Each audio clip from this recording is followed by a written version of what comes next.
All right. Here we go. Give it a second. Shalom. A lot of ego. What's going on? We're gonna let a couple people join in, see how quickly this builds up. So we're gonna give it a second. See what's going on. And peace, bliss, and fish grease to everybody.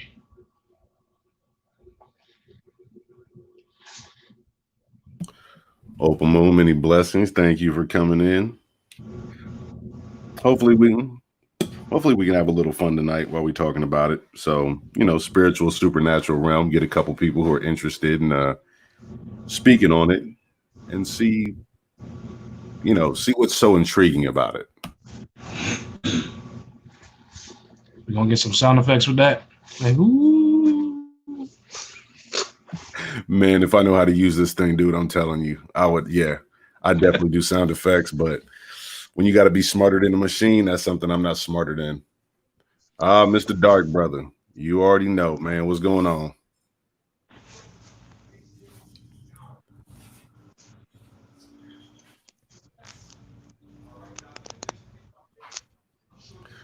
Peace and blessings to all. Like I said, we're gonna give people a couple minutes. Well, not a couple minutes, but a little bit of time to jump in and see what's going on, see how people like this, and we're gonna enjoy the night. Out of all the craziness and everything going on, we got to sit back and enjoy. Oh, thank you very much. Thank you very much. Okay, there we go. Oh, same old, man. Dark Fly, brother, you trying to jump up here today, man? What's up? You trying to come on, man? Need that Barry White reunion. Yeah, we got to get that Barry White reunion going on, brother. Actually, we We just gonna gonna, have to have, gonna call y'all baldy whites. oh, it's all good. Hey, Because y'all both bald by choice. hey, go ahead and drop the link for Dark Fly, brother, to hop in here, man. We can have a battle with a bass. He got me beat though. I ain't gonna lie.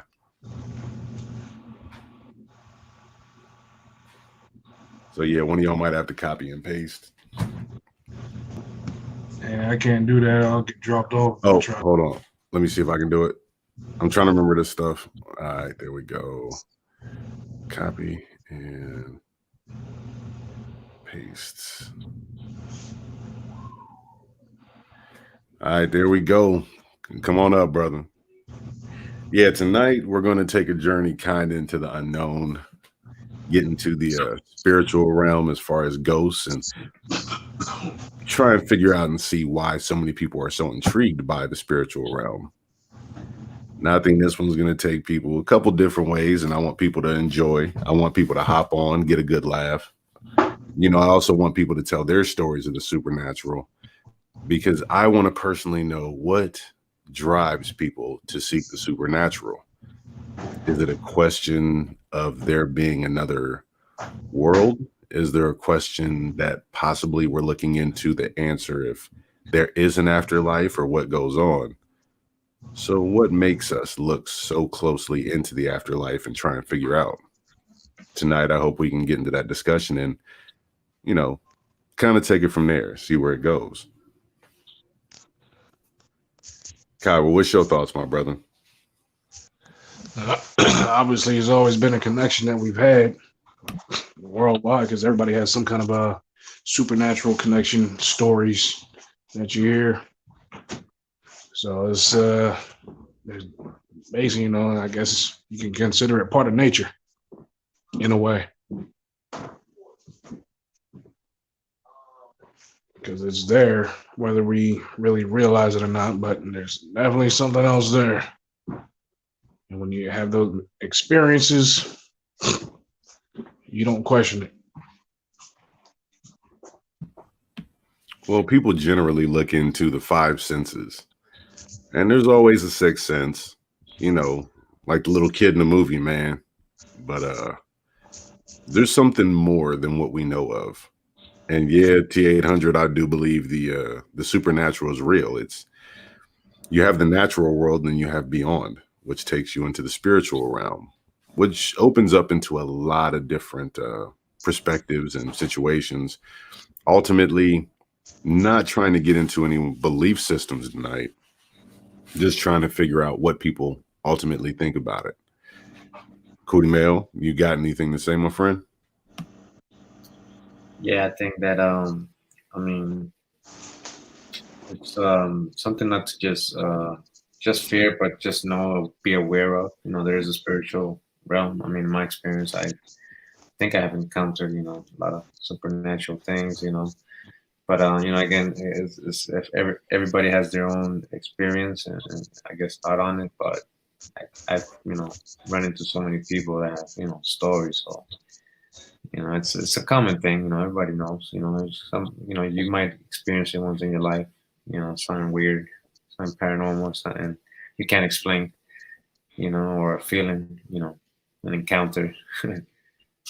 But yeah. So yeah, it's okay. I mean, we talk about it when we're home. You know, and you know we're friends and everything. So I guess you know it's good to bring it up. You know, here. You know, and you know, I knew might actually know. You know, something, you know, with the American Indian, you know, how they saw it, you know. Maybe you can talk about that a little bit. What it is to you about, you know, how did they, you know, discuss ghosts or the spirit realm?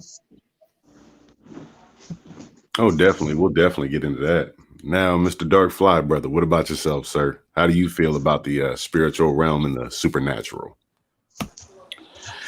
Shalom, shalom. How you guys doing tonight?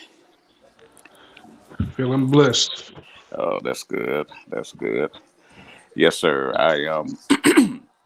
I'm definitely in agreement with the spiritual realm, especially with us being spiritual beings, because we are spiritual solar beings that seem to be having a experience on Earth, walking in flesh. You know what I'm saying?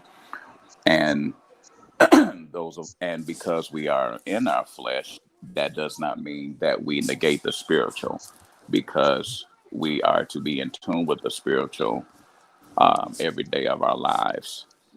You know what I'm saying? Even when it comes to pure thoughts, even when it comes to meditating, you can't you can't get into your mode and be caught up in your flesh. You know what I'm saying? You have to get in tune with the spiritual. You know what I'm saying? And I believe too that when you're dreaming, and I know this was kind of discussed the other night, but even when you're dreaming, you tap into the spiritual realm. Yes, they say True. that those are thoughts while you're sleeping, but you're still tapping into the spiritual realm. Even those of us who have had visions, because my very first time having a vision, I was about 3 or 4 years old. You know what I'm saying? And I didn't have another one for many years.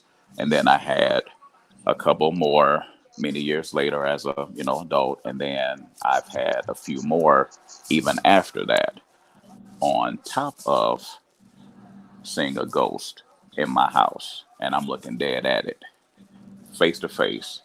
And when I reacted, I saw it literally dissemble itself and disappear.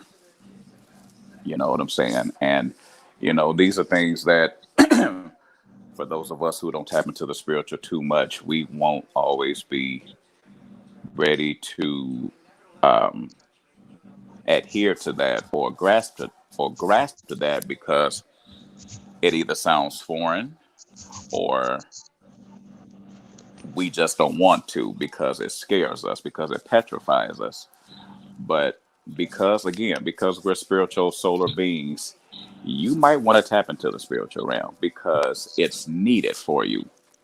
You know what I'm saying? A lot of times when you tap into the spiritual world, you know, it's not just a feeling that comes over you. As a matter of fact, it's not just a feeling, period.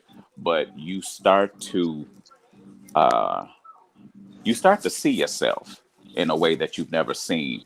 before. I don't know if some of you, even in the chat, have ever had dreams where you were looking at yourself. You saw a reflection of yourself. You know what I'm saying? And in the dream, you knew that it was you that you were looking at, but part of you looked altered. Part of you looked distorted. You know what I'm saying? So for instance, this is gonna sound funny. Yes, I'm a bald guy, but I've had dreams where I had a head full of hair. Then I've had dreams where I would have a part in my head, and then one side, almost looking like one of them Gumby hairstyles we used to wear back in the day. You know what I'm saying? But every time I saw my reflection, I looked different. Even when it came down to the grill, your mouth, your teeth, or even your eyes. Every time I saw myself as in a reflection, I knew that I was looking at myself, but something was always different. But it was nobody but myself. And when I would be looking at myself, it wouldn't always look like I was looking at myself in a mirror. But at the same time, I knew what I was looking at. So I don't, so that could very well be something that the Most High was showing me about myself in the dream, because I was looking at a reflection. A lot of times when he shows you things about yourself, it won't always be in words. He'll just show it to you. But with the God-given sense that he gives all of us, we should be able to tap into that realm and be able to interpret what he's trying to show us. You know what I'm saying? Especially if you got a lot of uh, negative frequency. If you need to detoxify, detoxifying don't always mean detoxifying your skin or detoxifying your insides. You know what I'm saying? Because usually when you detoxify, something has to come out of you. But a lot of us don't detoxify our minds. A lot of us don't detoxify our hearts. A lot of us don't detoxify who we've been hanging around. And this is why so many of us are sick. This is why mental illness is up there. This is why cancer is at alarming rates. Stress, any of these ailments, it's because we're not detoxifying. And I'm not saying that everybody has to detoxify the same. I'm not saying that we have to detoxify all the time. But when you feel yourself getting full of junk, you know what I'm saying? When you feel like you're getting ready to snap, crackle, and pop, it's time to detoxify. And when you do that, you feel so much better. You even start to look better. You know what I'm saying? You even get you even get a new outlook on life. You know what I'm saying? You turning over a new leaf. And those are the benefits of detoxifying, because it pulls out all of the impurities, all of the infirmities, and it brings in all of the good stuff that you need for your well-being, your body, your mind, your heart. You know what I'm saying? It's almost like eating fruit, good fruit, not just food, but good fruit, because it's supposed to stimulate every nerve in your body, every cell, everything that your body needs to germinate like the tree that it is. You need to detoxify. That's just like when the doctors or the dentist, when they see an infection in you, or if you have an abscess or whatever, before they do the work, they're going to put you on antibiotics. So as you're taking the antibiotics, it's pulling the negative stuff out of you. But as you're taking the antibiotics, my cousin educated me on this years ago because I didn't know it. While you're taking those antibiotics, you should be also putting the probiotics back into your system. So you're taking out the bad and putting in the good.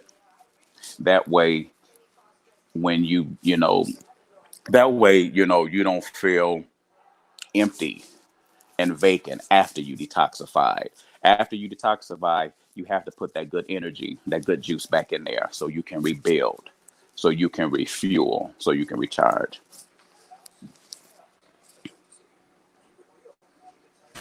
Oh yeah, there's all truth to that, man. Like being able to actually work around things, refuel, regenerate. But the spiritual realm is something, like you said, many people fear, ultimately because it's a realm that they don't understand. Everyone has contact with the spiritual world at one point in time. I just believe most people either tend to deny it or don't even think it exists. Most people believe that what you see is what you get, but there's so much more than that overall and in general. Dreams, having reflections of self, the spiritual realms, like you were talking, being able to see yourself. These things, they kind of they'll get to you ultimately, mentally, physically, emotionally, and like you talked about, detoxifying.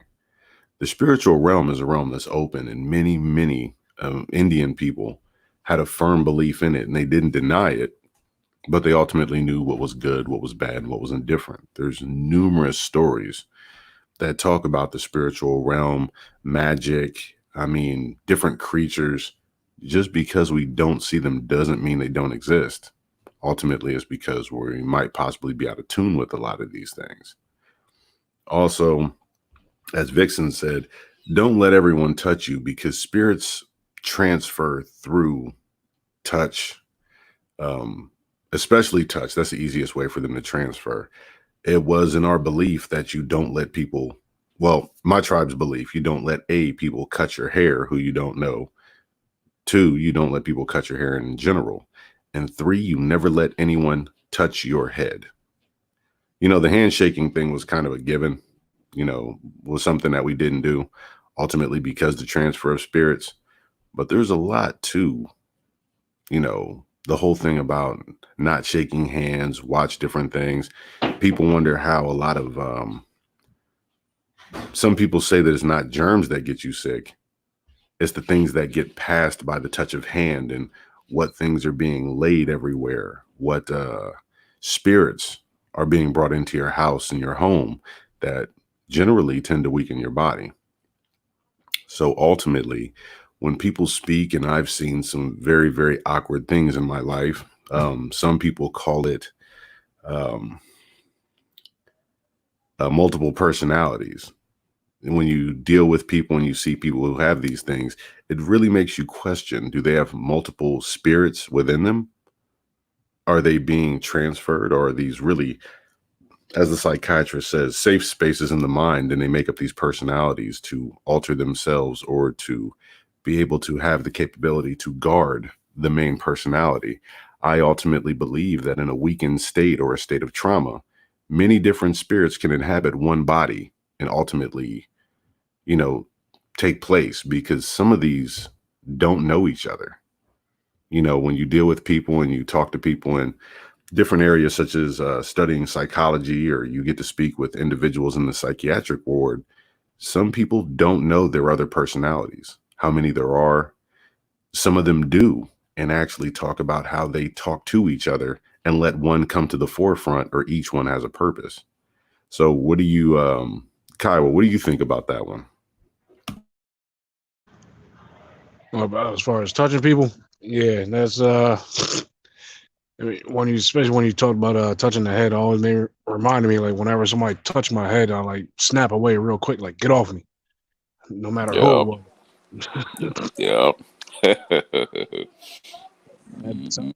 Especially when you're in trouble too, and your parents are pissed off, grab you by the back of your head or something like that, or even the top of your head, get off me. And then if they ain't been washing their hands, you sure don't want them putting their hands on your head. Right. Then you gotta go wash the whole. Right. Then you gotta go wash the whole head, your whole face, everything gotta be washed. Yup. Oh yeah, I don't play with that. I don't even like to shake most people's hands if I don't have to. Like, I'm quick to go wash my hands, and it's not because like I said, depending on the tribe, superstition, different things, different people have different beliefs. So if I shake someone's hand, you can feel a vibe when you shake someone's hand or touch someone's hand. Yep. It yeah, it was in the immortal words of Beanie Siegel, your handshake ain't matching your smile. Yep. That's the realest John. Well, one of the realest things Beanie's ever said, but yeah. So Cootie Mayo, coming from where you're from, what is the belief system there as far as as far as spirituality and the supernatural?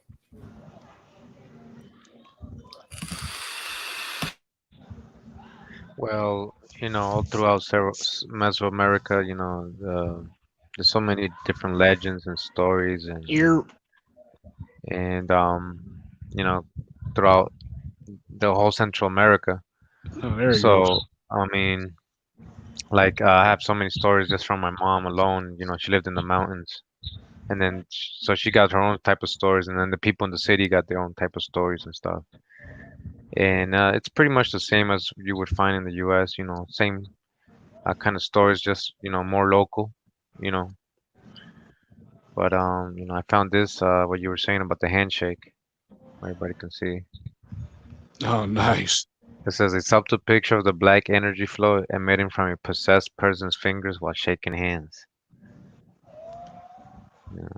Yeah, that could freak you out a little bit. Yeah, Yeah. Mhm. because the act of handshakes makes us more prone to an attack by negative energy existing in the other individual, and also it provides means for negative energy in the other individual to enter into us. In fact, this type of greeting with contact makes us twice as vulnerable to an attack by negative energies in the other person, as opposed to a greeting without contact. The drawing based on subtle knowledge below, drawn by a subtle artist, showing the play of subtle energies when two average people who are affected by negative energies lock hands in a handshake. It's pretty crazy stuff right here. Somebody actually studied this, huh? Yeah, I mean, actually, you'd be surprised who really studies this stuff. Uh, you know, The just same from people. my experience, my boy used to work in Kinko's in Boston, and the kind of it was a I would say Ashkenazi neighborhood. So they had Yeah. they'd come in with their books and everything to make copies and stuff, and you know these are the kind of things that he was finding. He would make a copy for himself. He was like, oh, this looks interesting. So if they were studying this, imagine how so there's people out there that know this stuff, and but if you're vibing high, and, your energies are balanced, they can't penetrate because it's higher, it vibrates higher. So that's when Yeah. you're vibrating low. That's what I'm saying. Like I was saying the other day, when you're at a low state, this is easy for people that know these things that do it to you, to Yep. just pass you bad energy and all that. Well, actually, when you accept a grip or a handshake of an individual, you are accepting what comes with that unknowingly. That's why you seal deals or agreements with a handshake, because it's actually not just a transfer of it's not just a friendly say so, it's a transfer of energy between the two people. That's what seals the deal, not necessarily just the overall handshake or the means of what it actually means, but it's way more in depth than that. The same as accepting a handshake is the same as inviting people into your house. I was always told growing up that traditionally, whenever you open your door for someone to come in, you announce their name when they come into your house. So therefore, only the individual comes in the house and no spirits that are with them can enter. So generally, my grandma taught me if, um, you know, my cousin was coming into the house, when you open the door, you say the individual's name, come in and no one with you. So when you open your door and you just leave it open and you allow the individual to come in, you allow any spirits with them to come in, because it's just like the whole I know you guys are familiar with when they speak about vampires and the vampire has to be invited through the threshold. It doesn't Yeah, have to be by yeah. name. He just reminded me of something else too, where like if you hear like phantom knocks at your door, don't answer it. Yeah, Don't open up that door because if there's nobody there, it's yeah, something else there. yeah. I mean, talking about like what Anu was asking me earlier about how it is for me in my culture. Well, I mean, in a religious way, growing up with my mom, Catholic, she was really, devout Catholic and all that, and they got them kind of like trained to know or what how to react with supernatural things, so like the first thing that they would respond to that, like Kyowa, what you're saying is that the devil's calling you, the devil's knocking at your door, don't respond. You know what I Yeah. mean? But they accept it. See, it's not like they're not, oh, this doesn't exist. No, and even in religions they accept these things, but they just teach it in their ways. Yep. It's God or the devil. So they say if you hear somebody calling you, don't answer, all this stuff, man. My mom, you know, she had me like freaked out when I was a kid, man, with all these things, man, that the church was telling her, man. But anyways, yeah, I mean, those are the kind of things that kind of prepared me though, spiritually, to know that these things are possible. And it's an ongoing battle. It's an ongoing battle, honestly. So you got to be balanced with that. Yeah, it's funny too when he showed that handshake thing. It made me think about how all the dignitaries and elites and all that, when they broker their little deals and everything like that, Yeah. how they always make sure that they shake hands, especially in front of the camera. And then I remember watching something where it was showing like between Bush and Putin. And like when they were trying to show who got the upper hand on one another, they would do like a certain kind of handshake to basically, yeah, whoever got the upper hand, basically like their palm was facing down and the top of the hand was facing up. So they would always like the power struggle, I guess. So when he put all that together, it's like, all right, I'm gonna invoke my spirit into you. As far as dealing with them, anyway, because I'm sure they probably know that. Oh, yeah, actually, Cootie Mail, go up to the top of that again when it speaks about scroll up. There we go. What can we do about the spiritual ill effects of a handshake? Could you please read that, my brother? All right. It says, ideally, it is best to refrain from using the handshake as a form of greeting. The Indian namaskar as a means of greeting is the best alternative from a spiritual perspective. Practically, however, since the handshake is so widely used, it may be difficult not to shake a person's hand, especially if they extend their hand in greetings or in friendship. The average person cannot understand if the person is being greeted with a handshake is possessed, or for that matter, whether they themselves are possessed or affected. In this case, there are a few things at a spiritual level that one can do to minimize the spiritual ill effects of a handshake. And it says here, chanting the name of God on a regular basis helps to provide a protective spiritual sheath or sheath around us, and hence one is less prone to negative energy attacks. Saying prayer before a handshake, the prayer can be along the lines of, Lord, please insulate both the other person and me from negative energy attacks as a result of this handshake, and let my spiritual practice not be affected. All right.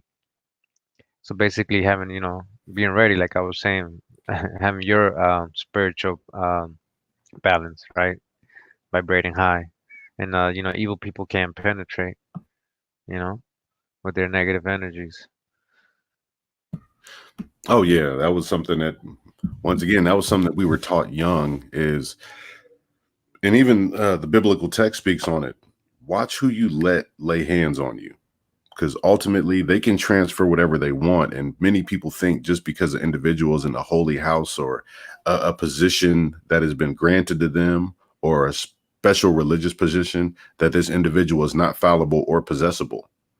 So people have to understand that when you allow someone to lay hands on you, keyword is allow, ultimately you are accepting all that comes with them in a spiritual aspect.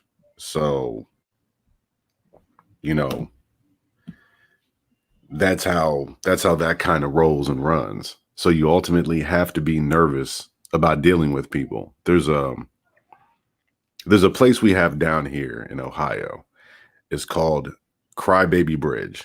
It's a famous bridge, but you go there, many things happen. It's very, very weird. I've been there 2 or 3 times, ultimately just kind of for the thrill, and I don't understand what's going on there. I try to take some of it from the spiritual perspective and turn it into a scientific perspective, ultimately, because I don't understand it.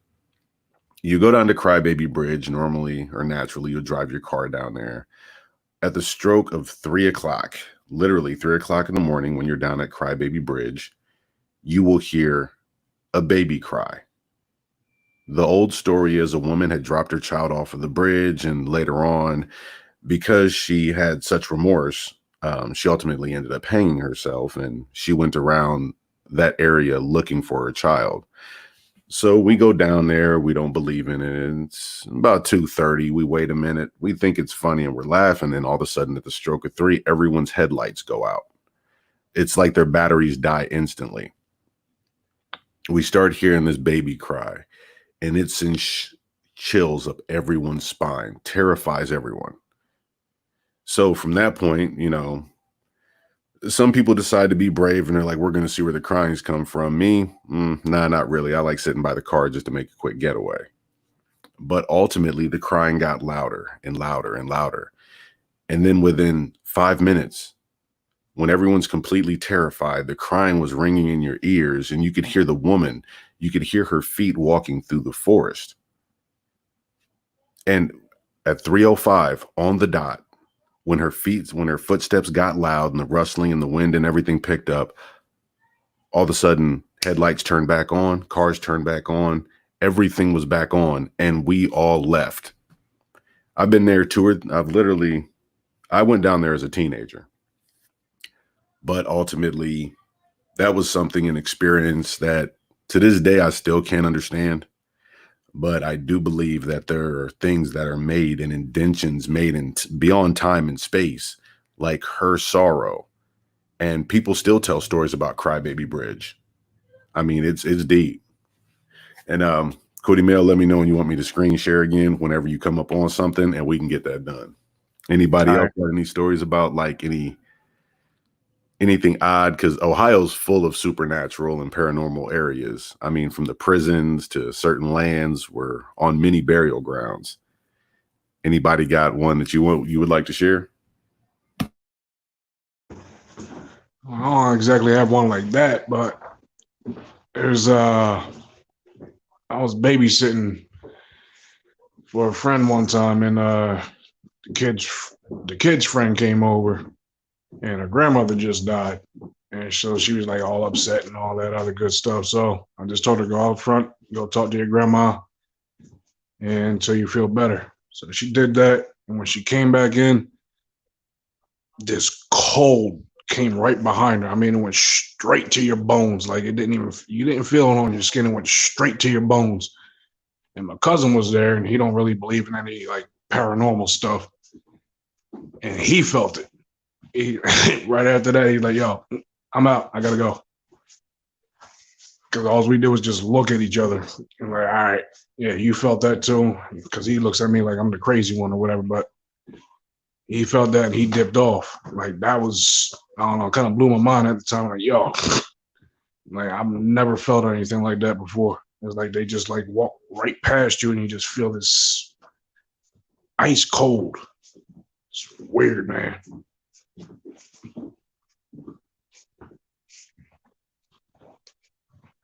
Well, you know that they say the temperature change, atmospheric change, and it takes a lot of energy to produce something spiritual. So it pulls a lot of the heat and the what we probably call it electricity. It pulls the molecules in order to manifest itself. So that's why there's a very, very cold chill that goes through, and that's why it gets you. It pulls everything from out of the air. AC Dub, drop your email, and I'll go ahead and get it sent over. Would like to hear what you got to say about it. But yeah, ultimately it gets crazier and crazier as you go to different parts of Ohio. I mean, back in the day, I used to love to go to paranormal spots, ultimately because growing up, we believed in it, but we didn't know how much it would affect us. I stopped dealing in the paranormal when I learned that things could follow you back home, especially if you were going there and not inviting things, but if you were taking part in things that were paranormal or ghost hunts and things that we thought were cool back in the day as teenagers, things would ultimately, some of the things would come back with you and some of the things wouldn't necessarily leave. And we've had those experiences on numerous occasions. Just trying to be cool and get out there and prove who's tough. And there was a hospital, and it was a hospital down there. It's in a place called Obetz, Ohio, by Rickenbacker Air Base. When they flew many people back in, they would perform procedures. It was an old Air Force base, and they would perform procedures in this hospital. Many of the time it was amputations. Of course, they were dealing with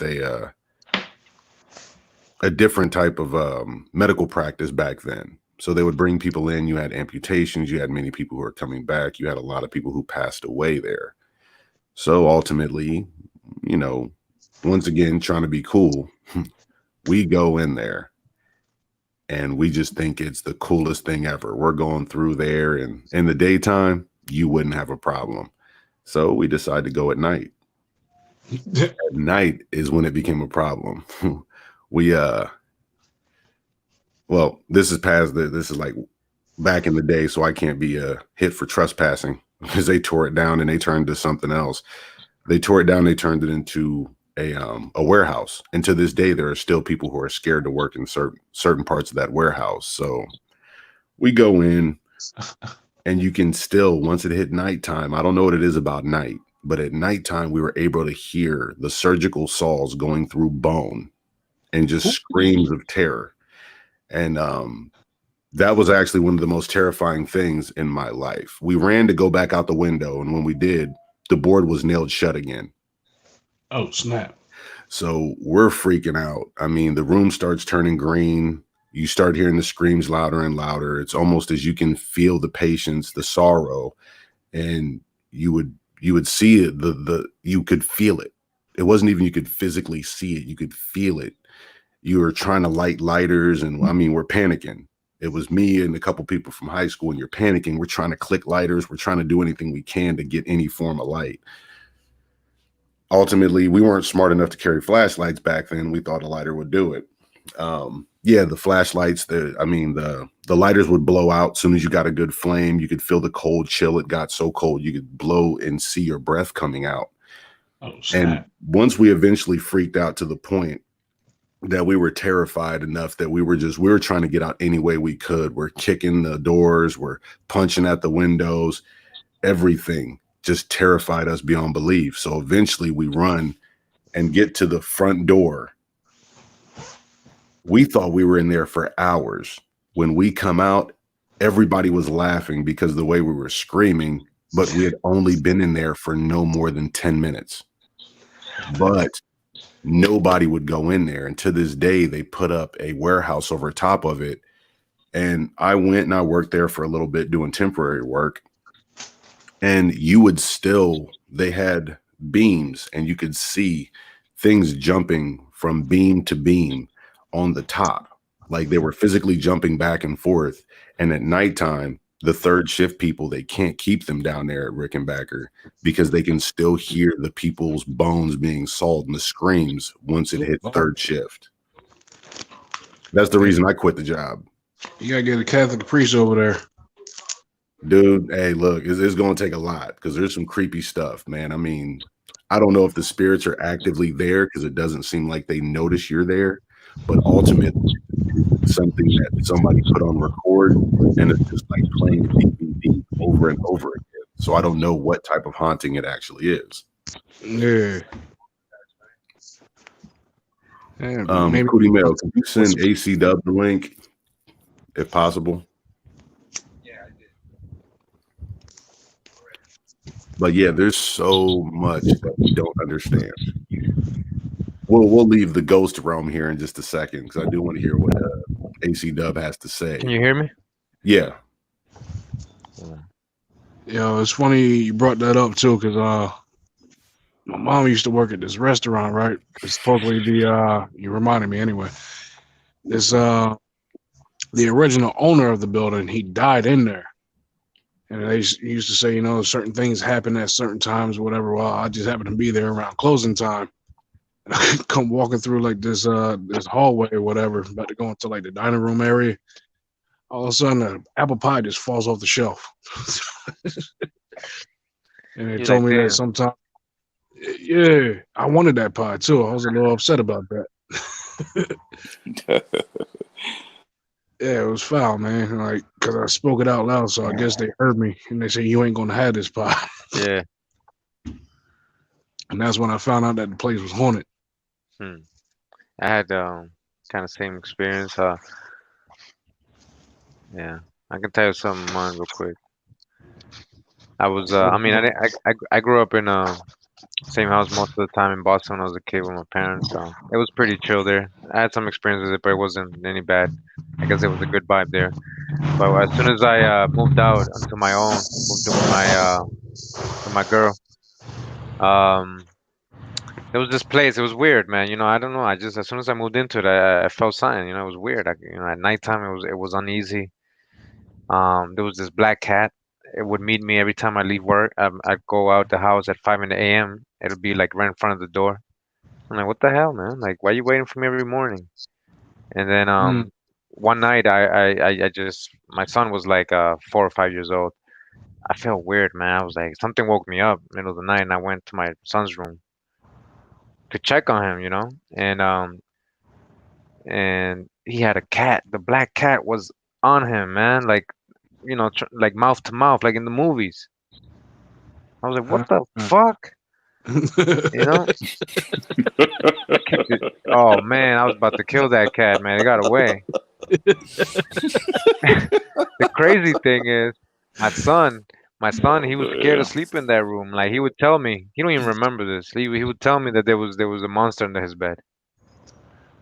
You know what I mean? Oh, Yep. And I didn't even, I'm telling you, man. I didn't, because of the cat, that shit spooked me a little bit. Because every time I went in his room, it was freezing. His little room was always cold. You know what I mean? Yep, it was always cold. And then one day I was alone in that apartment. I just felt like somebody was in the freaking kitchen. I'm in the living room watching. I'm like, damn, somebody's in the kitchen. And you know what? Like I accepted it, and I was like, you know what? I'll leave you over there. Don't fuck with me. I don't fuck with you. We cool. You know, Yep. because I already knew there was something in there. I felt it too. My hairs got up. It got freezing. I heard it. I heard it in the kitchen, man. I'm like, what the hell? I didn't even go check. I was like, fuck that. But my fault. I don't mean to swear. Oh no, you good. You good. Hey, that's The funny. thing is, the thing is, I don't accept things like that right away, and oh, that could have been a coincidence and stuff. I'm talking to the landlord a couple days later, and he's telling me I didn't even ask him. He's telling me that he saw his mom going up. She already had died. That his mom was going. We were in the back. His mom was going up the steps, going up to where I lived. She used to live there. oh. Yeah. So they already had apparitions of her there. So Mm. I was like, damn, no wonder. And I did my thing. I tried to purify the place and stuff, but I just felt uneasy, so I bounced. You know. Yeah, that's the human way right there. Oh yeah.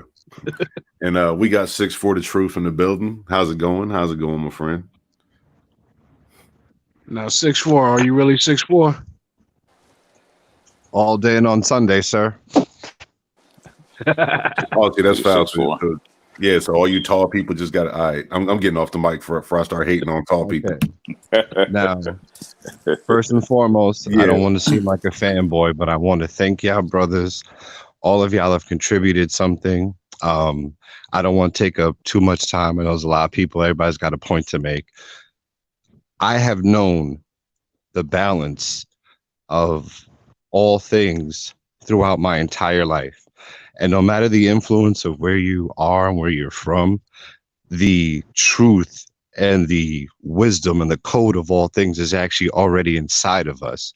It takes true strength to kind of fight to be away from the pack, the followers, the sheep, whatever you want to call them.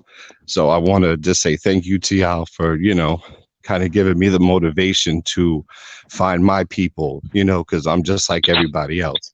Grandma tells me, we're associated with this tribe, but I've never been able to get to it. But with y'all, you've kind of given me the motivation to hunt that down. So first and foremost, I want to say thank you for that. Oh no, thank you. Yes, sir. For sure. Okay. That's what's No up. problem. So now, pretty much, and well, I'm not going to go too deep, but you never know where you'll find the information. Cootie may remember me. I posted something on something he sent through, his message. I found this man because of corn. I just wanted to know about corn. He opened up my entire world Nice. because of corn. Yes, sir. That's You all I know, would say. Maíz. And that ain't corny. well, No, it is. What do you think about words? hey, you got to be patient with me. I'm still, I'm in my infancy stage. I'm trying to Yes, get it sir. right. It's For the Oh key sure. to no, man! Hey, civilization. look, For you got to sure. crawl before you can walk, man. We all come up here to enjoy and have a good time Yes, Yeah, sir. we here for each So, other. okay. For sure. in your own time, my brother. Take your time.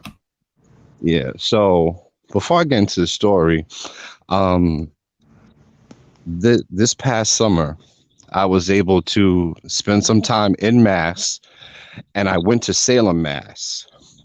When I walked down those cobblestone streets, I felt the sadness.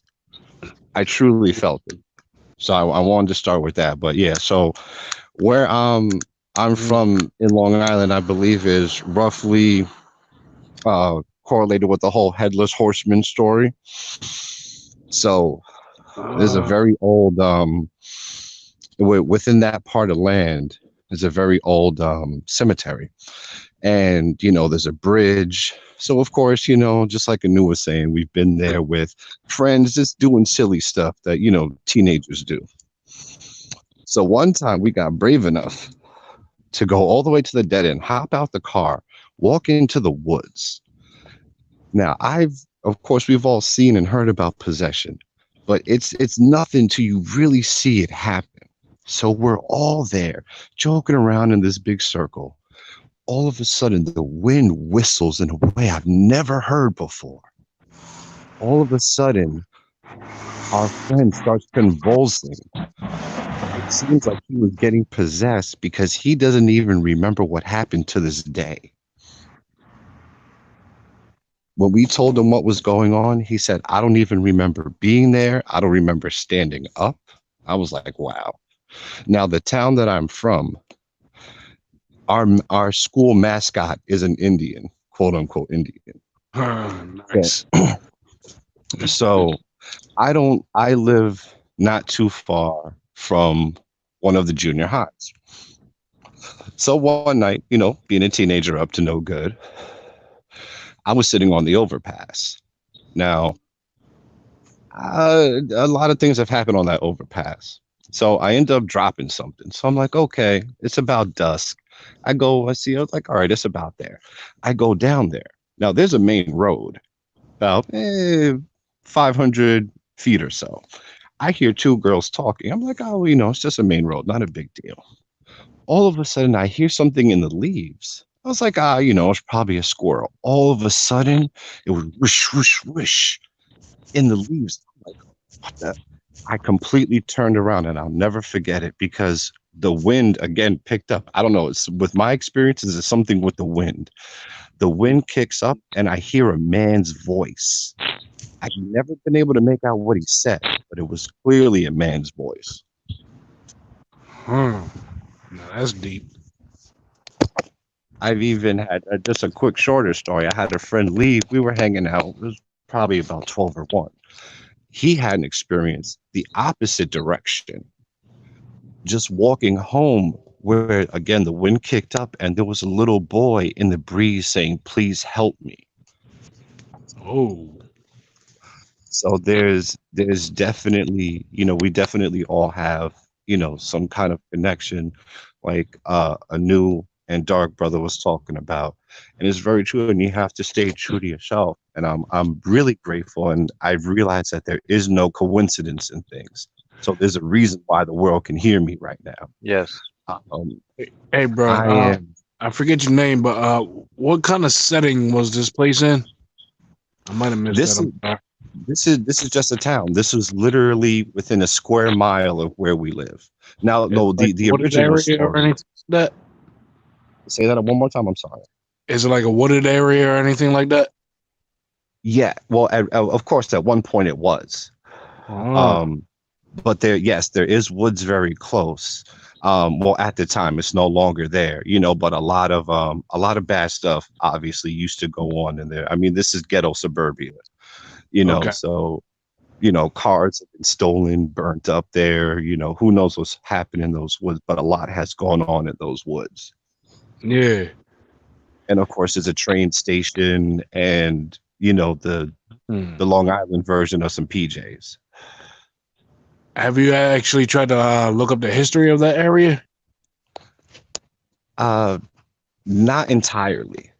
I've kind of looked at different things, to see, but of course, all of this land because I'm let's just say without giving my location exactly away, I'm roughly about a half an hour drive from the Shinnecock Reservation.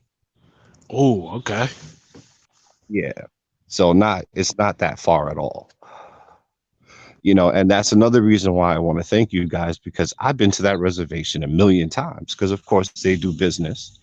And I always said to myself, before I knew any of this, I was like, where's the Indians? There's no Indians. But all of them were around me. All of them were there. I just didn't know. Nice. Nah, you'll But find the out, last man. thing, It's like I said, it's definitely a trip when you get to see things. And when you search them out, it seems like you seem to find them. Ultimately. and I got two quick things because I don't want to bully all the time. Right now in my life personally, I've seen that, you know, the wisdom or the universe, the all in things is guiding me. And the one dangerous thing that at one point we're all guilty of is thinking that we can control or that the control will help us. The control will not help you. You need to let the universe and the all of things guide you. And that's when everything starts to make sense. And now that I'm slowly realizing that on top of the history, I'm much happier. And it's a wonderful thing. Yeah. And lastly, for a lot of people, they have to realize just because what you see on TV and all this and what people are talking about, you have to go to some of these places and see. I'm not exactly sure what tribe it was, but I was upstate, maybe a half an hour away from Buffalo. So one night I had to go grab some stuff, and of course this is upstate, so everything is like old man hours. Everything's closed at like 9 o'clock. So we go on this reservation. So I see very fair-skinned people. I'm like, hold on a second. This is weird. But they had a sign, and the sign that they had in the store, ever since I've seen it, and Cootie Mayo is going to appreciate this, it says, observe all treaties. And I was like, yo, Oh, where was this at? I'm not sure. It's let me see if I can pull up the location. But this was upstate New York, roughly about a half an hour away from Buffalo, New York. Upstate New York. Huh. And One I'll of my never forget it. one of my mother's, well, one of my great grandmother's family come from that area. I'm actually trying to pull it up on the map right now. I mean, again, I appreciate y'all giving me this time, so I don't want to get too greedy with, bullying the mic. It's all good, bro. Everybody needs their time to be able to share their knowledge.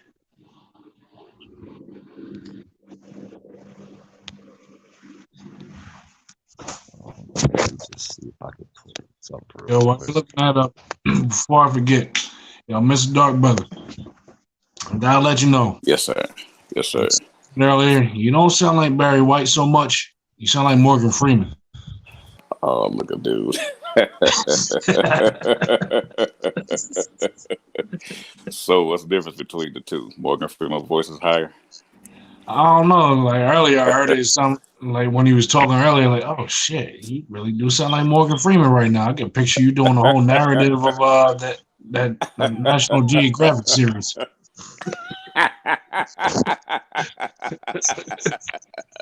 All right, yeah. All right, yeah. And as y'all can see, y'all see me and Legacy going back at it. I told him to bring his whole indigenous face on this panel. Yeah, come on, Legacy. Yeah, come on, bruh. Yeah, bring it. Bring it. Oh wow, you gonna call that man out on a ghost chat? Oh, whew. You better watch it. You better watch it, man. Yeah, Yeah, you never know. He might be busy, man. yeah. Yeah, you know it's Yeah. crazy, right? Well, he was What's- talking about hearing those like between the new talking about hearing the footsteps and all that. It reminded me of a story my mom and godfather / great uncle used to tell me about when they was kids. They used to go down like near the farm or whatever, and they would see this Indian on a horse. It used to freak them out when they was younger, but over time, I guess they just got used to it. They would just like when they would go to the end of the street or whatever, they see him in the field just on his horse. They could never understand why, but it was just something that always stood out to them. Which I found pretty dope when he finally told me about it. Yeah, we have those in the mountains here in the stories, you know, of ghost cows or ghost horses or whatever. Really? Yeah, yep, on the side of roads. Yeah, you don't want to encounter them, man. Nah. You're walking on the Nah, side of we the road got and you hear it's in the middle of the night and you hear a cow with a bell. Yeah, just keep walking. Ah. Yeah. Oh man. Do we got anybody? Hopefully, do we got anybody in the chat from West Virginia? Now, there's a real interesting story that I need somebody from West Virginia to vouch, because this one is it's different, to say the least. So, is anybody in the chat from West Virginia around the Beckley area, Beckley, Oak Hill, anywhere like that? Hopefully, I get somebody who says yes. Well, there's a place down there, and if you're from Beckley, everybody knows about it. It's called the Devil's Playground. Ooh. Yeah, it's in a cornfield, and it's about it's about 15 minutes out of Beckley.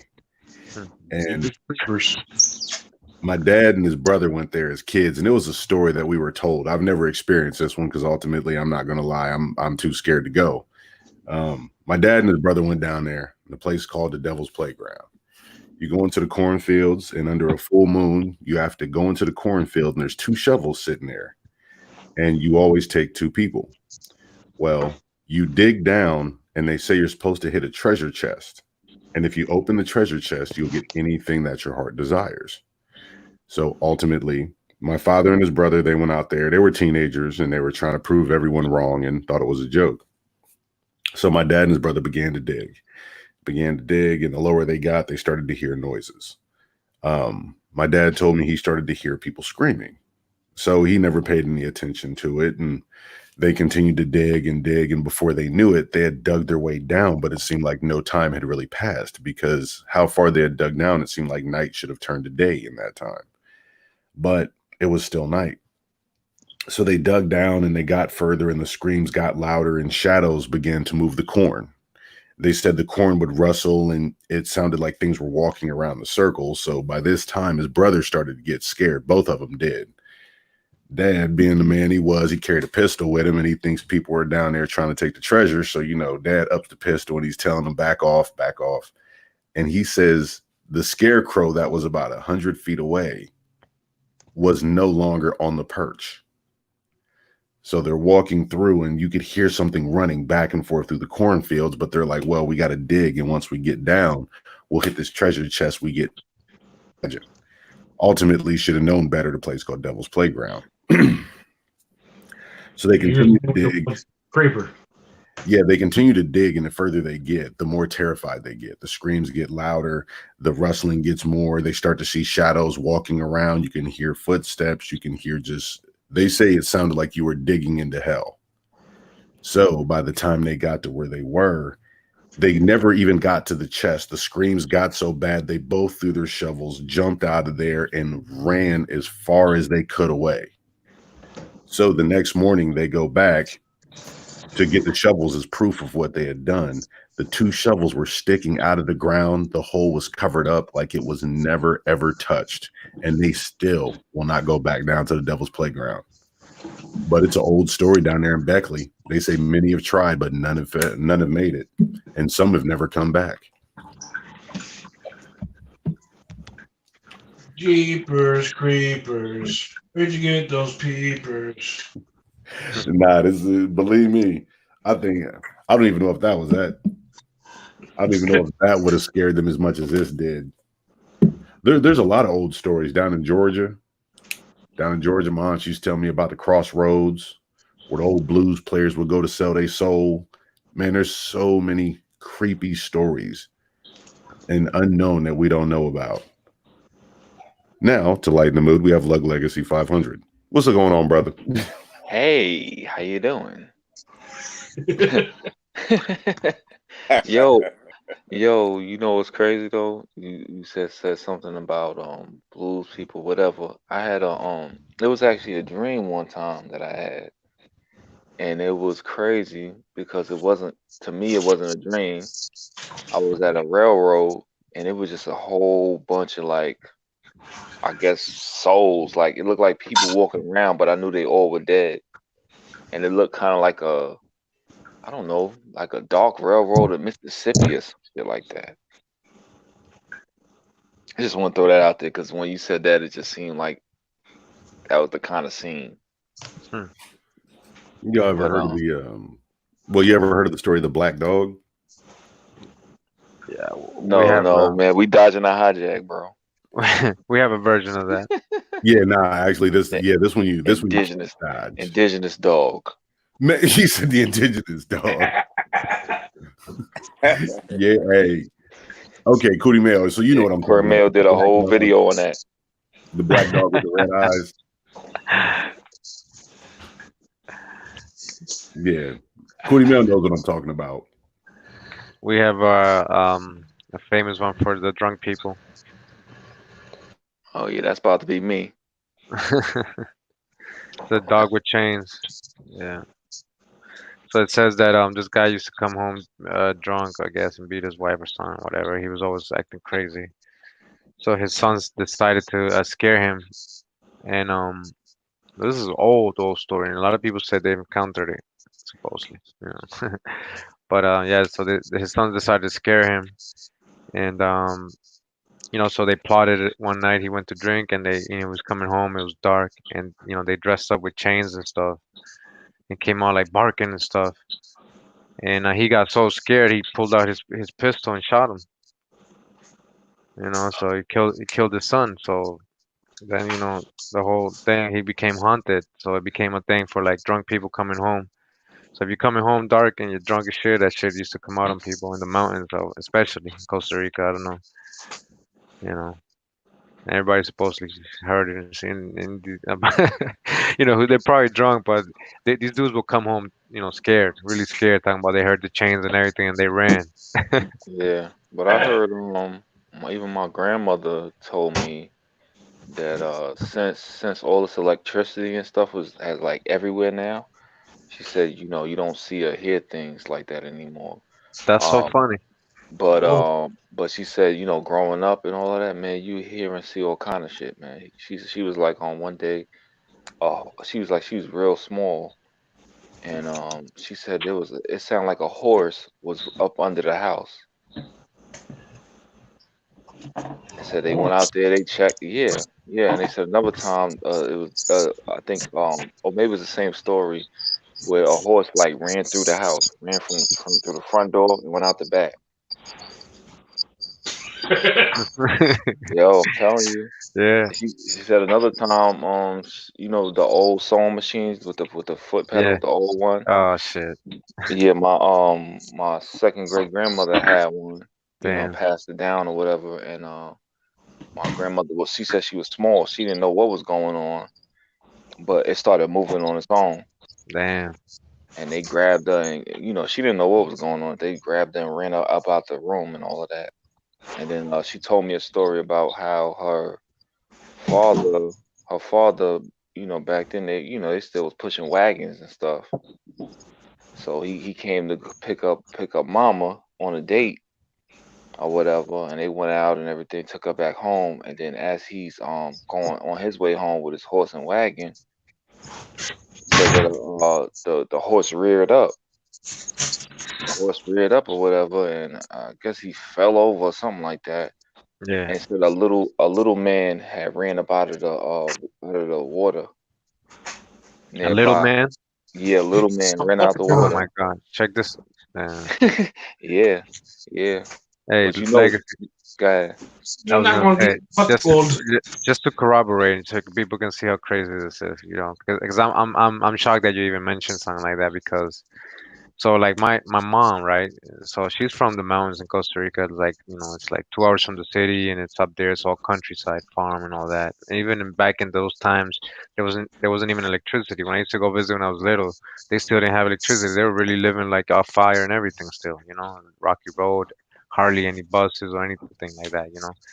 But rock your anyways, boat, baby. yeah. So she told me when I was little that when she was little there was little men, there was gnomes. We call them duendes, right? And that they would wake up the next morning and would see the little footprints. After a rainstorm or something, they would see the footprints and everything, and that kids would go missing all the time. And she told me that they would turn into something that the kids like. It could be whatever, and they would lead them away, and then until they get lost or whatever. And then she said the exact same thing your grandma said. She said as soon as technology came out, music, radios, and everything, they disappeared. All right. So we got the same story. My mom, I'm talking about she's over here in Costa Rica and you're up there in the States, so they have no relation. So why would they have the same kind of Cause it's, correlation? cause it's, cause it's real, man. That's what I'm saying. A lot of the Um, stuff is a lot of the stuff is it just is what it is. Even with electricity, you still can't hold stuff back. I got I know growing up in my grandmother's house. It's funny because I was talking to my brother about 2 weeks ago, and he was like, "Yeah, man, we start talking about back in the days growing up and stuff." And then we start talking about how the house that we used to live in was haunted. And he was like, "Yeah, man." He's like, "I could never sleep in your room." Now, in my room that I used to be in or whatever, man, I have all kind of wild dreams and so-called dreams because a lot of time shit was real. Like I done had times, man, I came up off the bed. I'm in like mid-air off the bed, looking down, like, oh shit, what the fuck going on? And the next thing you know, I wake up or whatever. But I used to be sitting there, right, and I hear somebody calling my name, like whispering my name. So I go out, I be like, "Grandma, you call me?" "No, babe, I didn't call you." So I'm looking confused. I go back, watch TV, relaxing, hear my name again. This would go on. I'm talking about not just days or months, years. To the point where my grandmother like, "Boy, I ain't to call you." She get mad. She get mad, right? So then, whenever I was alone in there, I'll be walking and I could just feel somebody like right behind me, walking behind me constantly. So I didn't, but I was kind of in tune a little bit, so it bothered me, but it didn't. It would scare me, but at the same time, it was like whatever. So then, one time, what happened? Oh, it's a couple stories in one. So I went to one of my homegirl house. She's a Puerto Rican girl, and me and her was cool or whatever. So her mom used to, feed me food and all of that. "Oh, Tito, eat, eat, eat, eat." And one day she was like, "You gotta be careful the friends that you be around." So I'm like, "What is she talking about?" She's like, "They not loyal." Okay. So then, boom, Halloween come. Trust me, all this is gonna make sense and wrap in, right? So now Halloween comes, and in Brooklyn, New York, or whatever, if you young and stuff like that, if you ain't got an ID, usually police will leave you alone and shit like that, But they really want you to carry your ID. So one of the kids on the street that I know, I say, hey, take my ID, because I'm out there doing bullshit or whatever. So I don't want the cops to pull my ID. So I go do the bullshit, whatever. I come back to the kid with my ID. He like, oh, I lost it. Okay. So then one night I'm out there, and what it is, it's like a community. It's like a project, right? Like one of them little short projects, how they have it like down south. Was a bunch of short buildings or whatever, and in the back is a playground. So basically, you could walk from one street through the backyard, through the building, through the backyard, through another building on the other side, and you could basically circle the block like that, go through different buildings or whatever. So one night I go out there, I'm thinking everybody might be out there, let's hang out or whatever. I see nobody out there. Yo, I walked around through that block probably like about 6 times before I even realized that I had walked so much in and out the buildings, in and out in circles. And when I looked up, the kid that I gave my ID to, his mother was in the window smiling at me. So that's one thing, right? So now I go. So now prior to that, the same lady that told me watch There's no out for mosquito friends. there. Same lady told me watch out for friends and everything. She told me to go do something at the home. She said something's in your house or whatever. Go do this, salt around a bowl, knives crossed over the Bible and all this different stuff or whatever. So I go do it. And prior to me doing it, my brother was telling me that I was bugging. I don't know if you got. I'm pretty sure a lot of y'all had it.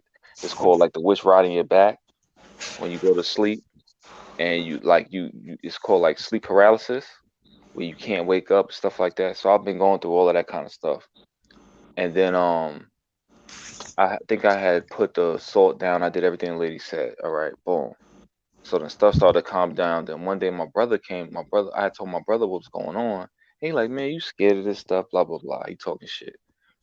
Man, one day he came to me. I'm in the house. He came to me, man. He slept in my room. He came to me. He said that he couldn't get up. He couldn't move. He couldn't talk out of sleep. He couldn't move. He couldn't talk. He couldn't scream. And he felt hands going up his. He felt like fingertips going up his back. Right. Yeah. So then right after that, now mind you, I'm telling my family about all this stuff that's going on. So then my grandmother come telling me that something happened to her too. Okay. So now moving along, one day I'm in a room and I just start getting this heavy, heavy sleep, right? Heavy, heavy sleep. And I'm like, what the hell? I can't stay up. And I fall out. And then I'm in this dream state, but I'm like out of my body. And I'm like, I could feel the presence of whatever this thing is. I could feel the presence of it. So I'm like, leave my brother alone. Leave my brother alone, screaming at this thing. And I walk like towards the living room. And this thing, I couldn't see.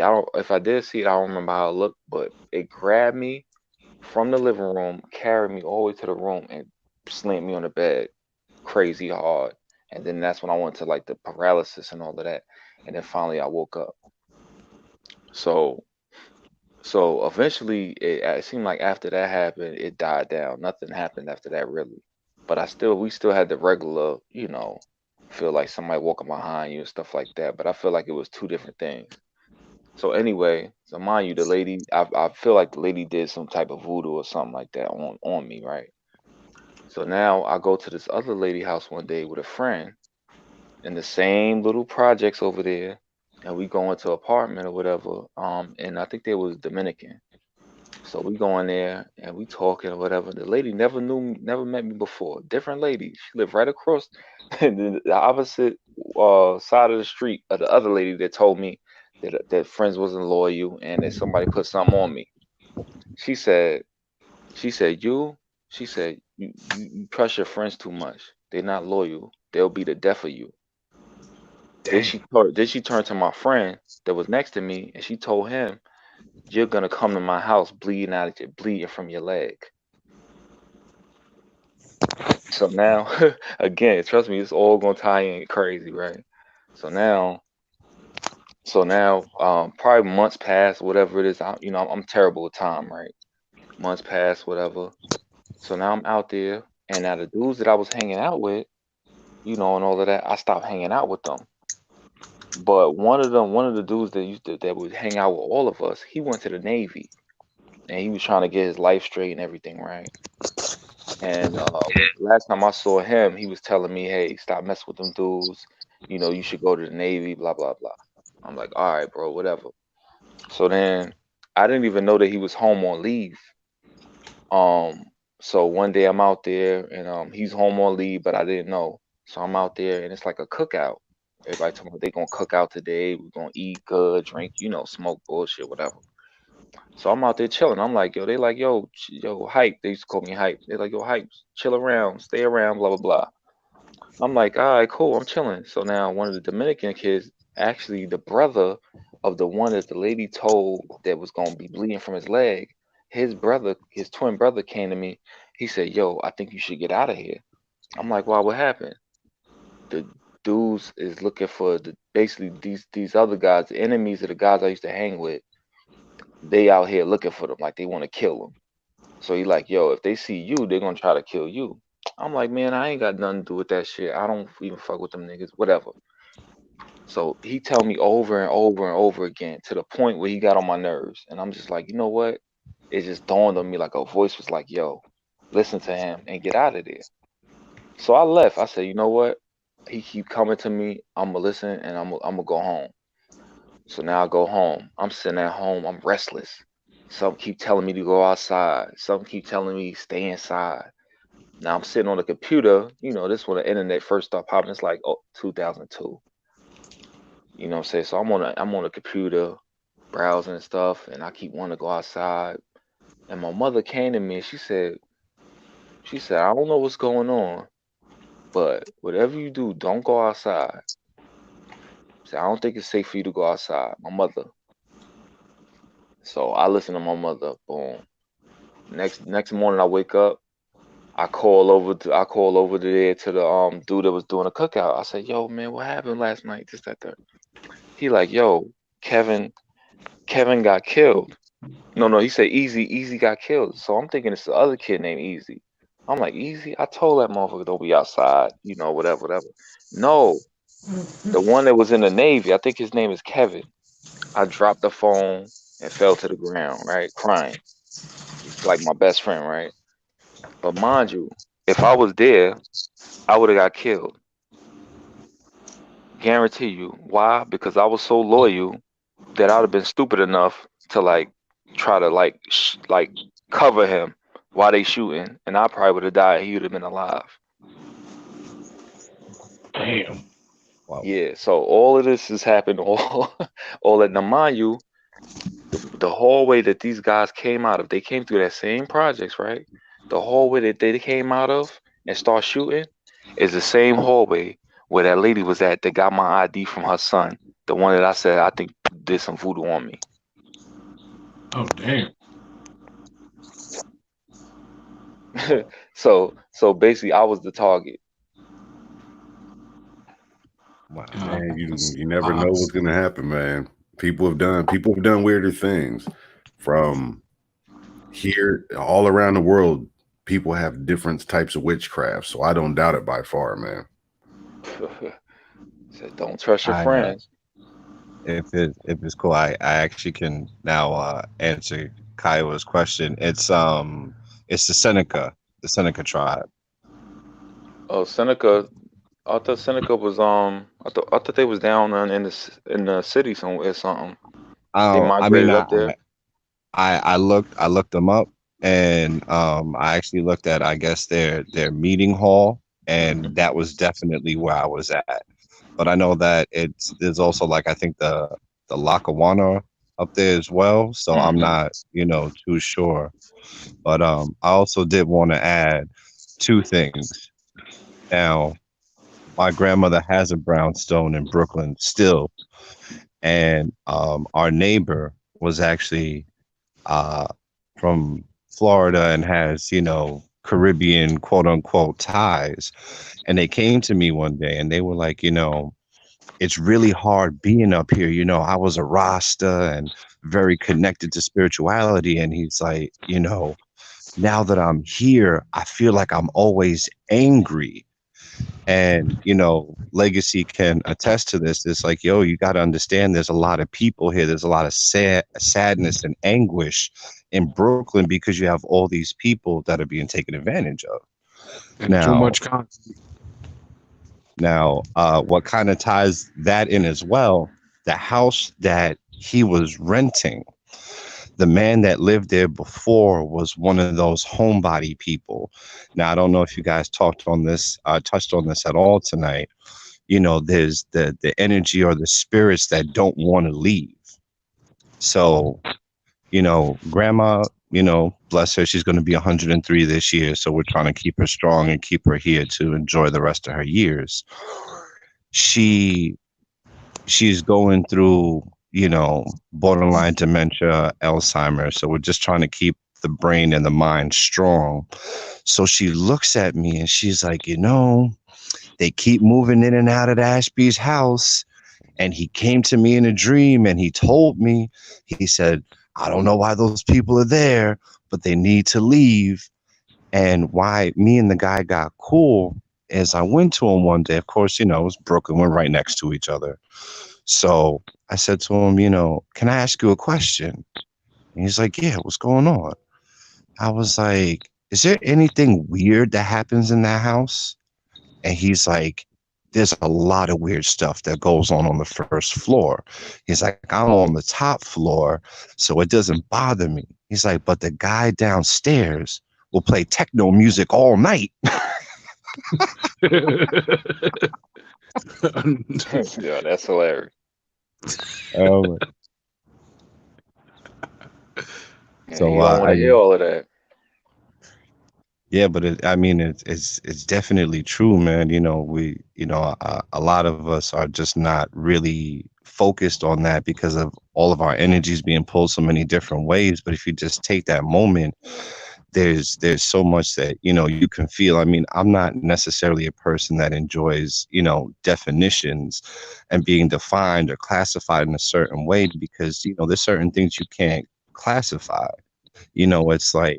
It's like saying that an intuition is feelings and feeling is intuition. If you really look into it, it's like two separate things. It's like, I believe, one of you brothers may have touched on at one point, that voice inside of us, it really is the ancestors trying to guide us in a way to keep us safe, no different than a parent wants to try and protect their child from making a foolish mistake or getting hurt.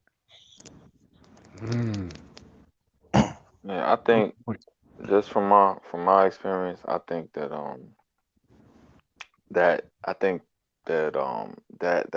that light voice that we hear, I think that's the creator. I think that a lot of our mannerisms, attitudes, talents, and even maybe some dream influence is definitely ancestors. But that voice that tell you don't walk up this street because it's not safe, I think that's the creator. I think the problem is that we feed the beast so much that the beast's voice is extremely loud and the creator's voice is really low. That's very true. Exactly. Yeah, back in Willie Cameron was just speaking about witchcraft. But there's so much witchcraft out here that we don't even know it. There's spells cast on us in our music, movies. I spoke about that during Energies. But one thing that many people don't realize is spells are put on you through medication. When I was growing up, I had crippling anxiety, like extremely crippling anxiety. It beat me up pretty bad too. It got to the point where it was hard for me to even go out the house at one point in time as a teenager. So things got awkward to say the least, but ultimately my anxiety got me. It started to beat me up, things like that. And one thing led to another. And so they ended up giving me a medication to kind of calm down my anxiety. I ended up going through that. But after so long, they told me couple my medication with meditation. I didn't see anything wrong with that. So I figured, start getting into meditation. Ultimately, I'd take my medication and it turned me into almost a zombie. Like there would be hours that could pass by, 6 hours. Then eventually they started upping the dosage, then 12 hours.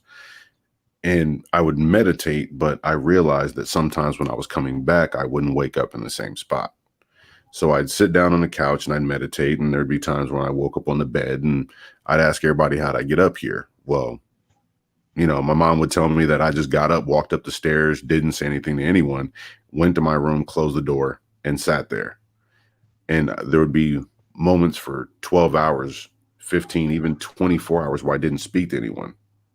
But they said I would be walking through my normal functions on a day-to-day, but I just had a really glazed over look in my eyes. So after so long, I began to realize that I began with the meditation and the medication. You can do them separate, don't do them together. But ultimately, I started leaving my body and got into a space where I would meet things and I'd go and I'd travel the world and see the most beautiful things. And I mean, gorgeous things. I'd be in Hawaii. I'd be in Alaska. I'd see the Northern Lights when I wanted to. I was going to all these wonderful places and had this spirit guide that would take me out and take me around. And I mean, just beautiful woman. And she would just hold my hand and she'd take me to all these places. I'm 15 years old. So therefore I'm just enjoying the ride. But little did I know they were saying that I was going and functioning through my normal life day to day when I wasn't there. So ultimately, as I got off the medication and I had to get, still meditate to this day just for relaxation, but the medication and pharmakia, I believe something was there that was inhabiting my body, trying to live a human experience in pretty much what would be considered a new breed suit, because they said my mannerisms were different. I would still go about my day, but my mannerisms were different and I refused to talk. And they said it was like I couldn't talk. And I was on these things for, I think, 2 years off and on till I was 17. And ultimately, I had so much fun going to these places, I didn't want to return back. And on one return trip, as I was coming back, I saw my physical being and it was sitting down on the couch and just sitting there watching Dexter's Laboratory. And on my return trip, when I was coming back, I saw a shadow climb out of my body. And from that point on, I never did astral projection again or tried to leave, because when your spiritual energy leaves your body, something else must inhabit it in order to hold that vessel. So that's why I tell people, be careful if people want to deal with the spiritual realm, leaving your body, all that other good stuff. Because when something leaves it, something has to fill it in order to maintain energy there. So meditation, medication, and astral projection don't go together very well. Yeah. I would definitely like to add, from what Kuti Mayo was touching on with being drunk. I've taken this time to kind of scratch the surface of the true meaning of words. So here's what I can share, what I learned in regards to alcohol. It originates from the word, I believe, al-ghul, and we all know what a ghoul is. It's some form of a demon. And from taking alcohol, it's fermented liquid. So what it is you're putting inside your body death in all reality. So when you do that, it's actually kind of breaking you down physically and spiritually. And that's why, of course, we all know people who drink too much and they black out. And then when they black out, or they just get angry, it's almost seems like it's another entity that's been able to just hop in, because the excess of the alcohol has lowered the body's defenses, or the positive energy or aura of the body, to allow these energies to come in. Also, I've been dibbling and dabbling with, the projection. But for me personally, I get dreams of a glimpse in the future. And some of them, it almost seems like me as in an alternate reality or things that just haven't come to pass as yet. So one of the most scariest ones by far, I wake up in this room and in a house I have no idea, in a bed that is way too small for somebody that's 6'4", and there's a cat in the room. And all of a sudden the cat gets scared, and gets in that defensive, stance, and then runs out of the room. All of a sudden the cat comes flying through the doorway out the window, and I wake up. So I just wanted to share that. Yeah, Yeah, be man. careful. Be I careful think you dabbling. need you need to put down whatever the fuck you was on and pick up some alcohol. Nah. Oh no, we I'm we messing only with you, burn the man. earth over here. Nah, I'm messing with you. But yeah, there's different, you gotta figure out, not just talking to you, I'm talking to everybody listening. You gotta figure out, what's a dream, what's a vision, what's a premonition, whether, whatever you experience you're going through is reality, or or it's fake, or whatever. Because I know from my experiences, I've experienced different things. I've experienced times where I had premonitions. That's when I get the deja vu. I've had times where I had like visions where I get messages from different people or entities. And then I just got regular dreams where it's just, nothing, things going on. And I've experienced something like you said where I don't know where I am, but I don't know where I am so many times that I'm familiar with the place. Or I don't know where I am, but whatever person that I am in the dream is familiar with the place and the people. This person knows all the people that are there, but I don't know them. Things like that. So I've had dead people come to me. I've had shit chiefs, Indian chiefs come to me, real people. I've had people come to me and tell me people's names, and then I get up and Google it. Never saw the person, never knew the person before, and then I wake up in the middle of the night and go Google the name, and then there goes the person right there. I mean, kind of like crazy stuff. One thing I could say though, with people, anybody dealing with the astral projection and all of this and all of that, just my advice is, if you go, if you go through like sleep paralysis, this is just my opinion. You could do what you want. Sleep paralysis, just stay calm and go through it. Um, Whatever you do, don't sit up. And if you do sit up, lay your ass back down, because the stuff what I've seen from sitting up is scary. It's really scary. So, I would I would tell anybody that's trying to astral project and all this kind of stuff, if you're gonna do something like that, then you need to be in touch with somebody who know what they doing. Because I sat up and I looked back and I didn't see me. And usually, there's been times that I've come out of my body and I could see me and I could see everything around me. But there was one time where I didn't see that. And I'm not going to drop everything that happened because, it's personal, whatever. But be careful with that kind of stuff, man, because it's serious. And you'll find out how serious it is when you try to mess around with it and you don't know what you're doing. I would say let things happen natural. Um, yeah, that's the best thing I can say. Let things happen natural, and I think from my experience, the best thing is being sober. You being sober, you get more out of your dream states and stuff like that. The more meditation and things like that, the clearer you are, the more powerful you are. If you smoke marijuana, you probably won't dream at all. And then, if you drink, you won't remember what the hell's going on. So I'm drinking tonight, so in the morning, I won't remember anything. but I'm okay with that. But I'm all right with that. Oh no, it's definitely all to the good. Yeah, like you said, people have to be careful. I don't believe that people understand everything that they're getting into.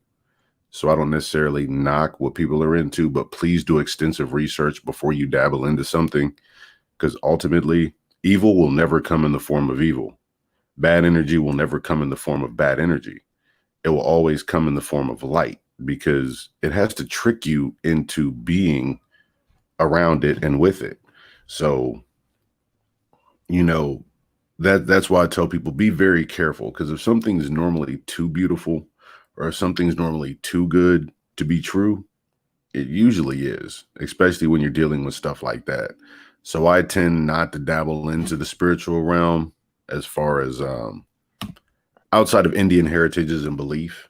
So I like to go through and check out the beliefs and check out the different things. And um, as far as like I said, astral projection, that ain't something for me, but I don't knock what people do. Also dealing with anything outside of the norm, not normal as what we see, but just realize that if you haven't studied something and you don't know, be careful to all and what you open up when dealing with the spiritual realm, because sometimes you might not be able to close it. And ultimately, you don't know what you've brought. You don't know what you've opened. You don't know what you've bought in. You don't know. So I don't deal with anything like that. I deal with enjoying nature, talking to trees. You know, I don't know why, but Kyle likes to tell people to hug squirrels. But, Because you he know, nuts. yeah, you dig, but to each their own.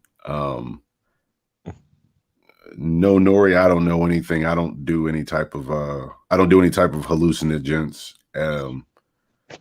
Ultimately, I believe I've seen people do them.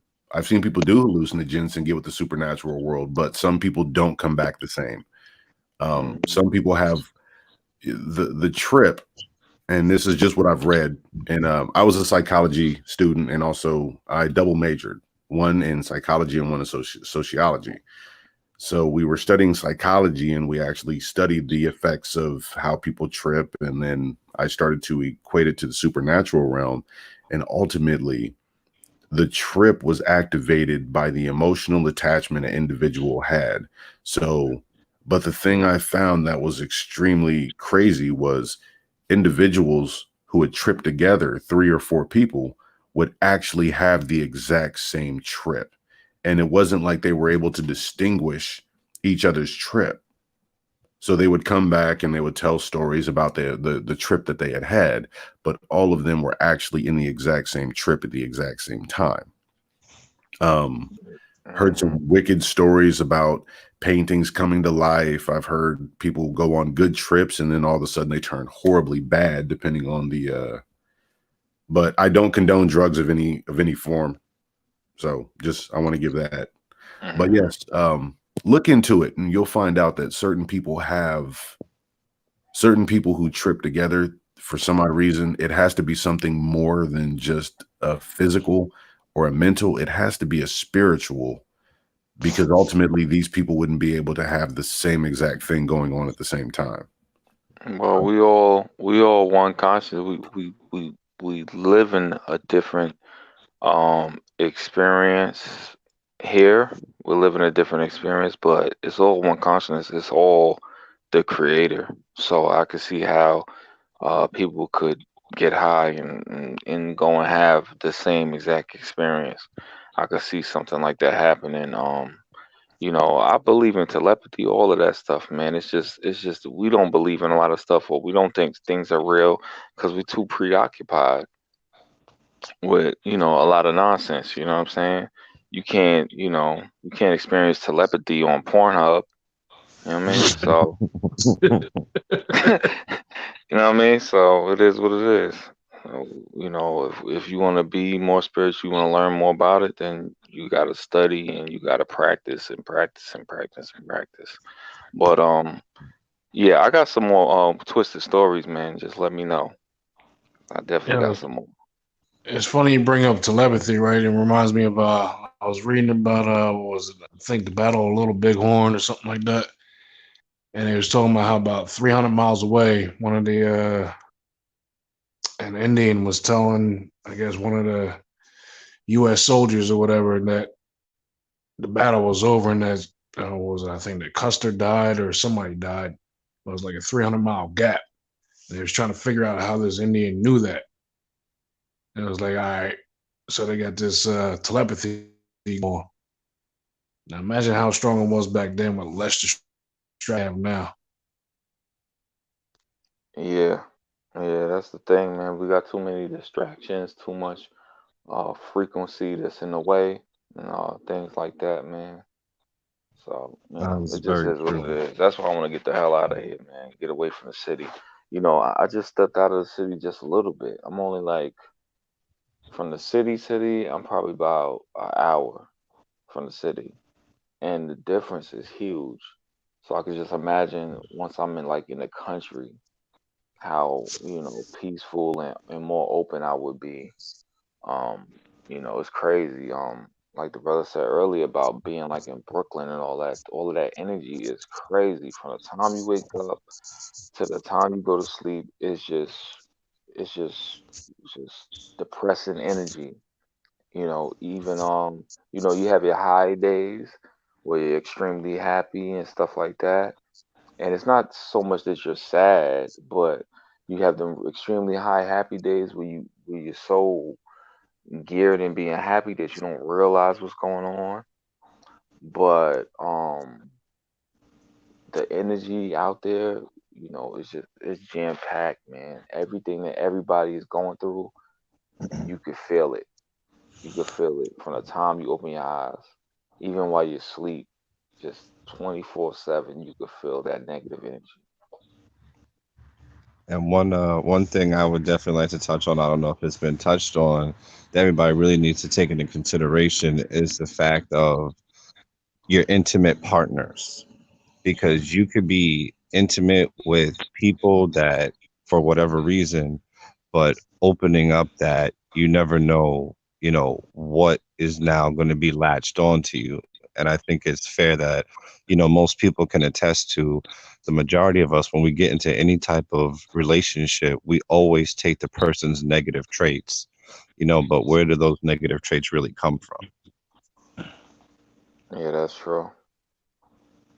And just like, Legacy was saying, it's the truth that the moment you get away from all of that, it does change, because there's just so many people. Like, yeah, everybody wants to come to New York, everybody wants a piece of that, but they don't really, comprehend what it is. I, I make the point to try and communicate with all people, and not look at people differently because of their skin tone or their sexual orientation. So I ended up being cool with this man that was also attracted to other men. And, the first thing, like a lot of people say, oh, I'm from a place where this isn't accepted, and I want to go somewhere where I'm accepted. I was like, well, everybody should experience, New York, just like everybody should experience, the Purple Mountain Majesty in Colorado. If you like snow, go to the Aspen Mountains. But you have to keep in mind, just because you go somewhere to hope that that acceptance is going to be there doesn't mean that it's going to happen. Exactly. Yeah, that's true. Well, ultimately, it's ultimately just living the experience and understanding one yourself to your spirit, and like you said, those people you're around and your um, different partners and things. You generally do tend just friends, even friends, the people you talk to. You begin to enjoy the things sometimes they enjoy, and ultimately hate the things that they hate. Um, and you become spiritually connected with everyone that you're around. That's why you really have to be very careful of the company an individual keeps, because that stuff can fester, and not only just fester, but it can become very destructive being around certain people. I've watched it Mhm. happen time and time again. So Yeah, yeah. friends influence, and it could be either negative or positive. Friends or family, whoever you're in contact with, can influence you. You know, that's just how it is. You know, if I got a friend that I'm constantly in contact with and they're constantly negative, eventually that's gonna rub off on me. And then it'll rub off on me and then it'll rub off on my partner, especially me being a man, you know. Women usually go after, whatever you're doing in a sense, 90% of the time. So, but either way, whether male or female, those traits definitely could rub off. You know, you don't even realize it till it's too late. You're like, damn, why I didn't put that cup back? You know, for real. That's how it is, man. But yeah, man, I want to get some more creepy stories in though, man. What's going Hey, on? hey, go for what you know, homie. Like I said, we got a little bit of time left. I'm not going to do them too much, but at the same time, go ahead and get them in, man. All right, let me see the time, man. We got about 15 minutes. Right. Yeah, so that's 18 in Negro years. So, CP time. so I'm trying to think of a good one real quick. Oh yeah, so I had a vision, right? I would say a vision, and when I mean visions, mean I was asleep, but it wasn't a regular dream, like it was real. So I'm in my mother's crib, and I could, in my dream, everything was the same. I got up, I walked over, and it's like a little small hallway. It's a hallway from. It's basically not even a hallway. It's a path from one room to the next. So it's really small, and there's a closet there to the right, and there's a wall to the left. That wall to the left, it was a bright white light. I'm talking about, yo, extremely, like, blindingly bright white light. And then my cousin had passed away, right? She came out of the bright light and she asked me to come here. And I went to her. And when I went to her, she touched me on my arm, and her hand turned to skeleton. And she said, "Be careful." So I'm like, "Oh shit." So I wake up. I'm like, "Whoa."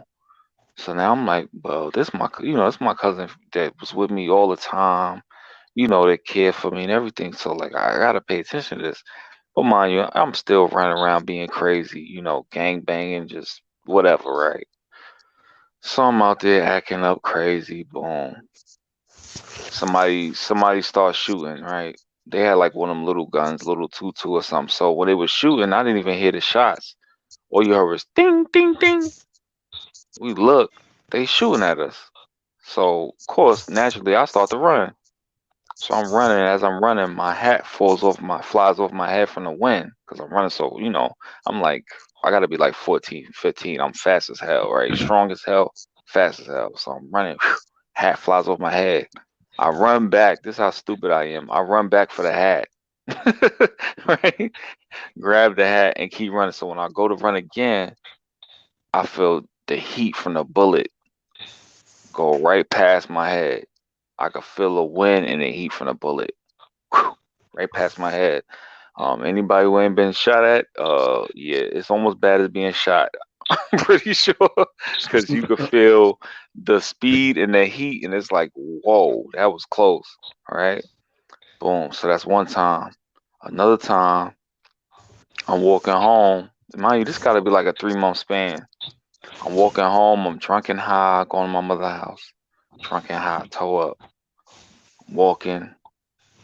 I go across the street.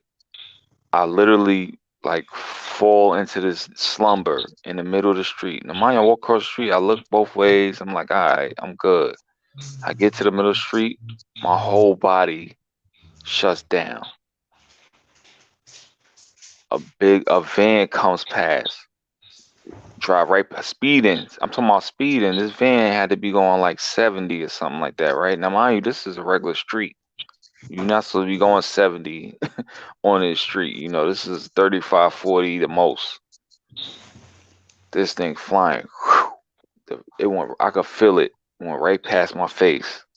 Now, mind you, I was walking, I was fine, even though I was high and drunk. I'm awake, and I'm walking across the street, and something just shut my whole body down right on the paint, the middle of the line, because it's a two-way street. So right on the paint, my whole body shut down, like I fell into a sleep, but I was still awake. I could hear everything and everything.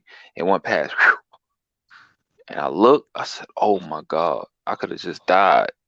But I'm so drunk and high, I'm like, "Oh well, let me get home. I'm hungry." So I walk home, right?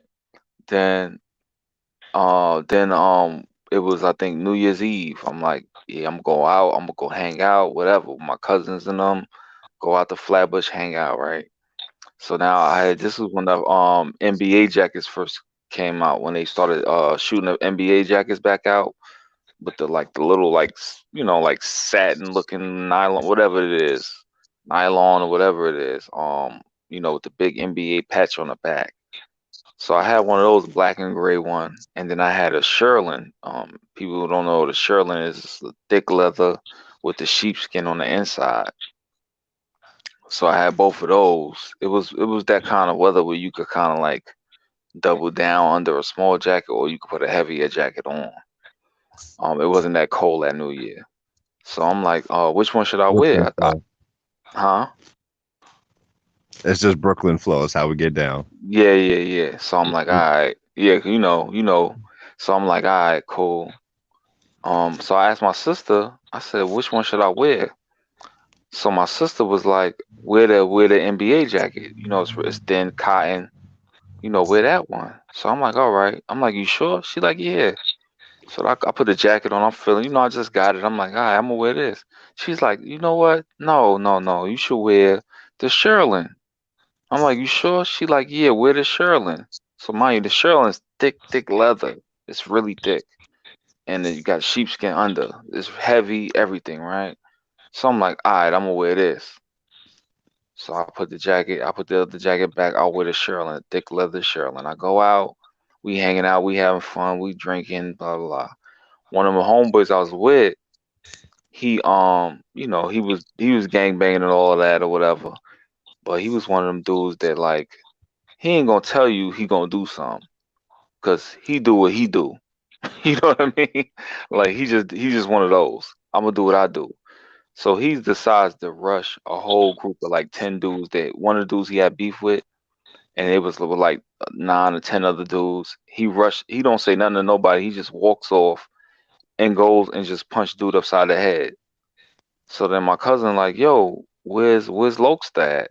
I said, I don't know. We look around, we see people fighting. We like, oh shit, there go Lokester. So we run over, we fighting.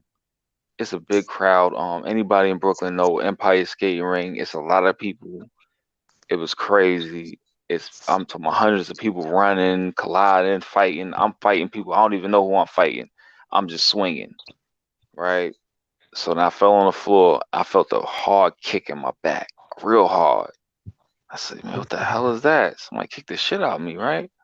So I get up, go to put my sneaker back on, 'cause my sneaker done fell off. I go to get my sneaker, people running, so now my sneaker getting kicked all up the street. I finally get my sneaker, back on, right? We done fell and got up 10 times, right? We drunk and all of that. Everybody falling and all over each other and everything. So when we finally get up, whatever. So we walking, and my cousin like, yo, you got a hole in your jacket.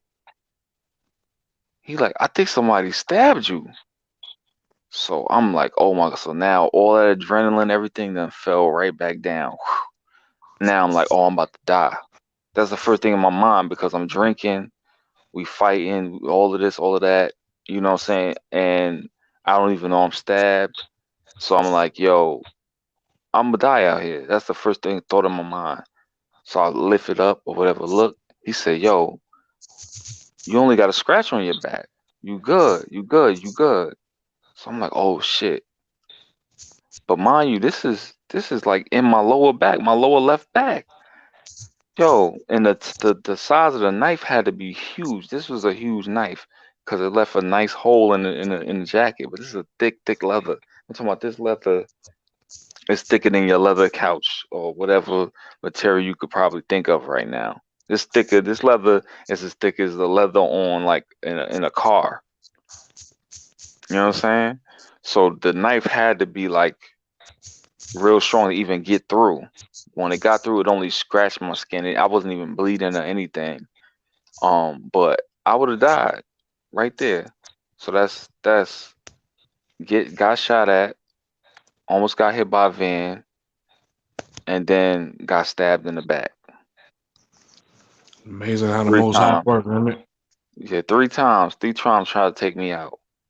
You know what I'm saying? Let's not even talk about from birth all the seizures and all of that. We're not even gonna get into the 103, 104 degree temperatures and all of that. So you talking about a bunch of times could have died, but especially after my cousin came to me in a dream, told me to be careful. Almost got killed 3 times. It's Sounds true. neat. You never know how innocent a situation is, because I had not exactly to that extreme, but of course, being young and traveling between Brooklyn and Long Island, I had my little clique, and I was the young buck. So when they was doing a lot of crazy stuff, I would be there. I wouldn't be there. So one night there was this big party. Now, since I ran with the older dudes, this is when, the Bloods really came big in New York, or really East Coast. Yeah, that And was us. so pretty much, I go there, and I'll big up Love. I went, I got in the cipher real quick. I burned something, and I was like, yo, we're gonna go to we had this big like sports complex, so to speak. It had like an ice skating rink and an indoor roller coaster, bowling alley, and an arcade all in the same place. So I was like, well, you guys have fun. And the sad thing is, I had the best night I could ever remember. This was back arcade wise for all my video game has. This was like Marvel vs. Mhm. Capcom days. Oh yeah. I went, man, I got like 13 wins in a row. I thought it was like the greatest night ever. I came back the next day. Everybody is beat. A kid in my class got stabbed through the hand because my older people's had problems with, the Bloods really coming in crazy. They Mhm. crashed the party. They were trying to kill everybody. Mm. You said it was Long And Island? yeah, and this was Yeah, it makes literally an sense. hour. Oh yeah, no, and that's a crazy thing. The One more one suburb kid. you get, the more violent it is because people trying to prove this themselves. I Oh yeah, noticed that. Yeah, I noticed that.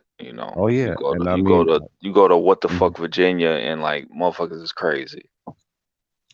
I couldn't even fathom going further out east, to like again with Shinnecock, and you see, farmlands. I'm like, it's farmland and cows and crackheads. I'm like, this don't make no damn sense.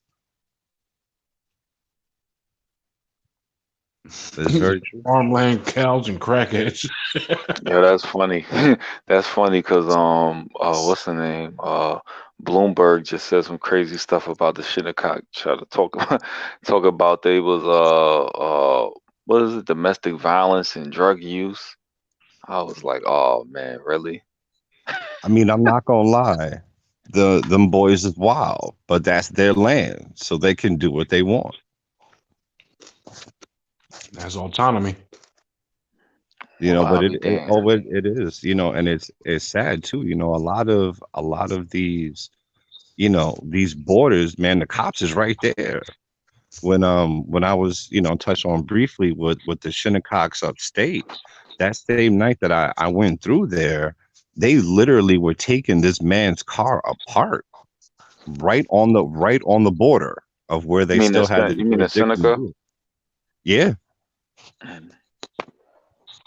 couldn't believe it. They was Yeah, literally well, taking that man's car apart.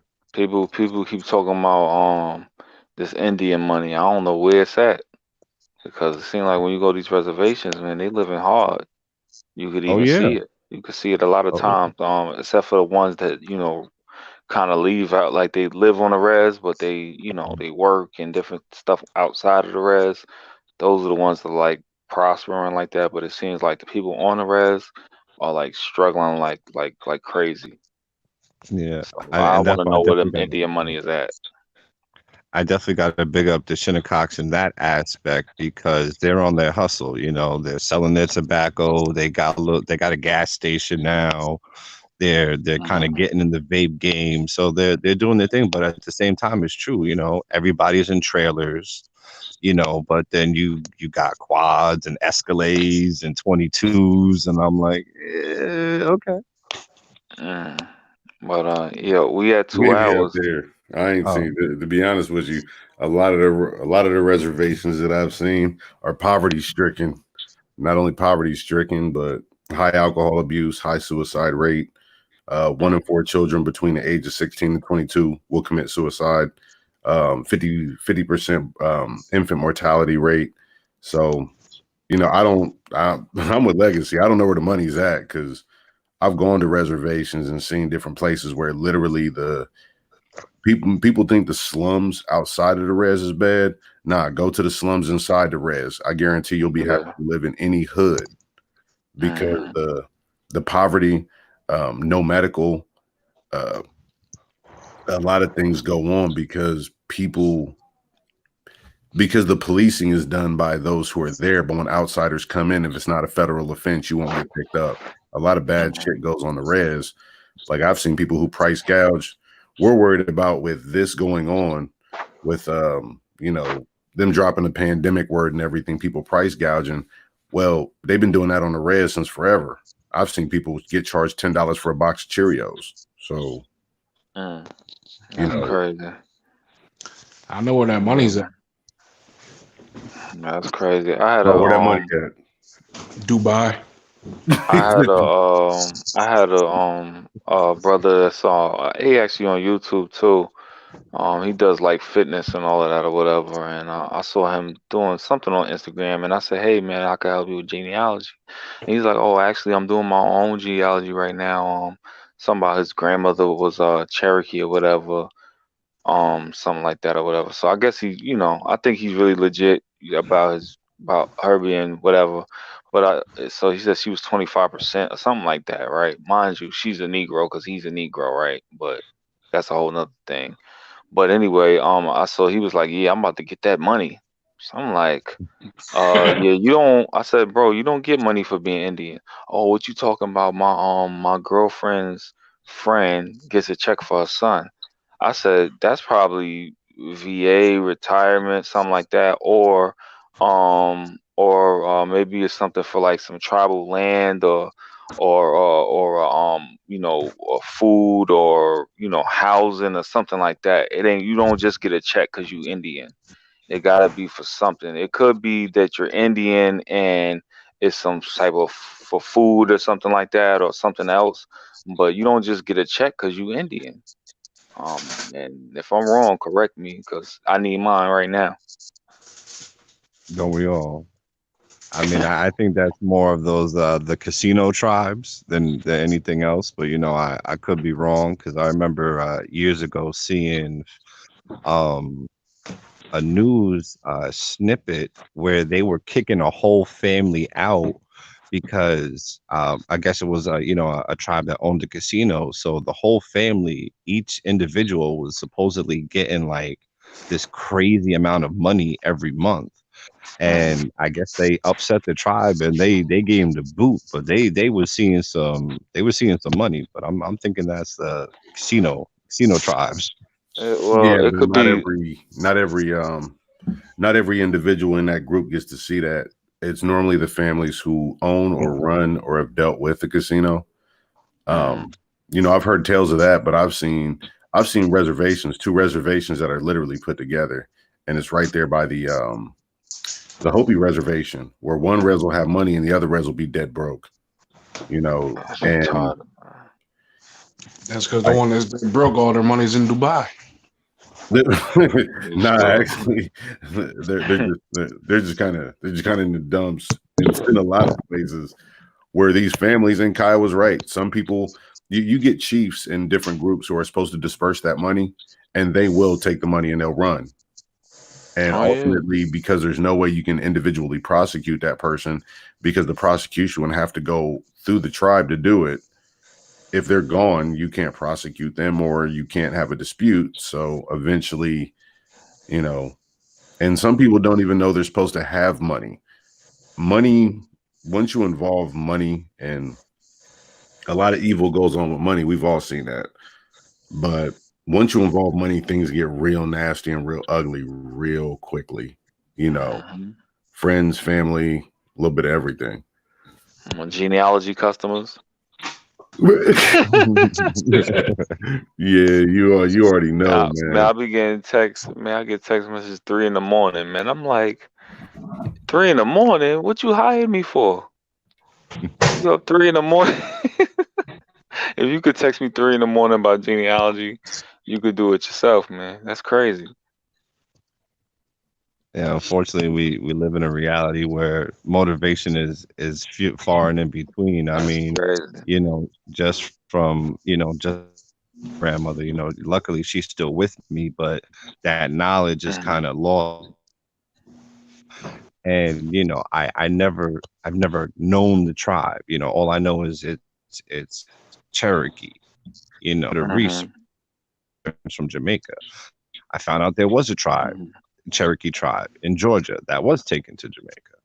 you know, and then it Mm. kind of gets a little weird just because of, when it comes to hunting down some of this information, because, everybody, even people that are close that may be family, they might be family or they just say they're family because they came up. Because I was just having this conversation the other day with my youngest great cousin, and he was telling me that my aunt, or who I've been told was my aunt, had ties to the Maroons. So just kind of, bouncing before that. But, people got to, do your own research, just like the Dark Knight. If you're good at something, you Right. don't do it for free. Yo, that's crazy though, man. You said Cherokees in Jamaica, so it would be like OCO man. It, The fuck? I mean, I looked it up, and there was a tribe in Georgia Yo. that was taken from Georgia straight to Jamaica. Yo, what the fuck going? This is crazy. But at the same time, on the reverse, man, there's people coming here that that mixed in and stuff like that. Some of them didn't mix in and they stuck, but a lot did mix in, man. Because I believe even some of my people came from out there. Because I see actually one of my lines where one of my ancestors were quote unquote enslaved by this one family, these I think they call Applewhites, and they came out of what is it, Isle of Wight, Virginia, but they were going back to the islands and stuff like that. So I still wonder to this day whether this ancestor was imported or what. Hmm. Yeah. So Yeah. yeah, it goes down, Just like man. Kitty Mayo, it's the hijack, man. You Nah, know. that's more than a hijack, man. That's No, that's true, but that's well, it's a hijack, but it's like a sky hijack. It's like a plane hijack. You know what I mean? It's next level when you taking when you taking somebody from one place to another. That shit is crazy, man. But yeah, man. I don't know. I don't even know what the hell I'm talking about no more, man. That seems like my life story now. Hey, it's For all real, because good. once you get into this, man, it's like, yo, every day you like, yo, what the hell is going on, man? It's like 80 people beat you upside your head every day yeah, you wake up.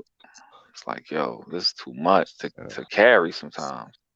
For real. yeah, Like and I want like I think about I said, damn man, even sometimes people hit me up. I'm like, dang, there's a lot of people with mental illness.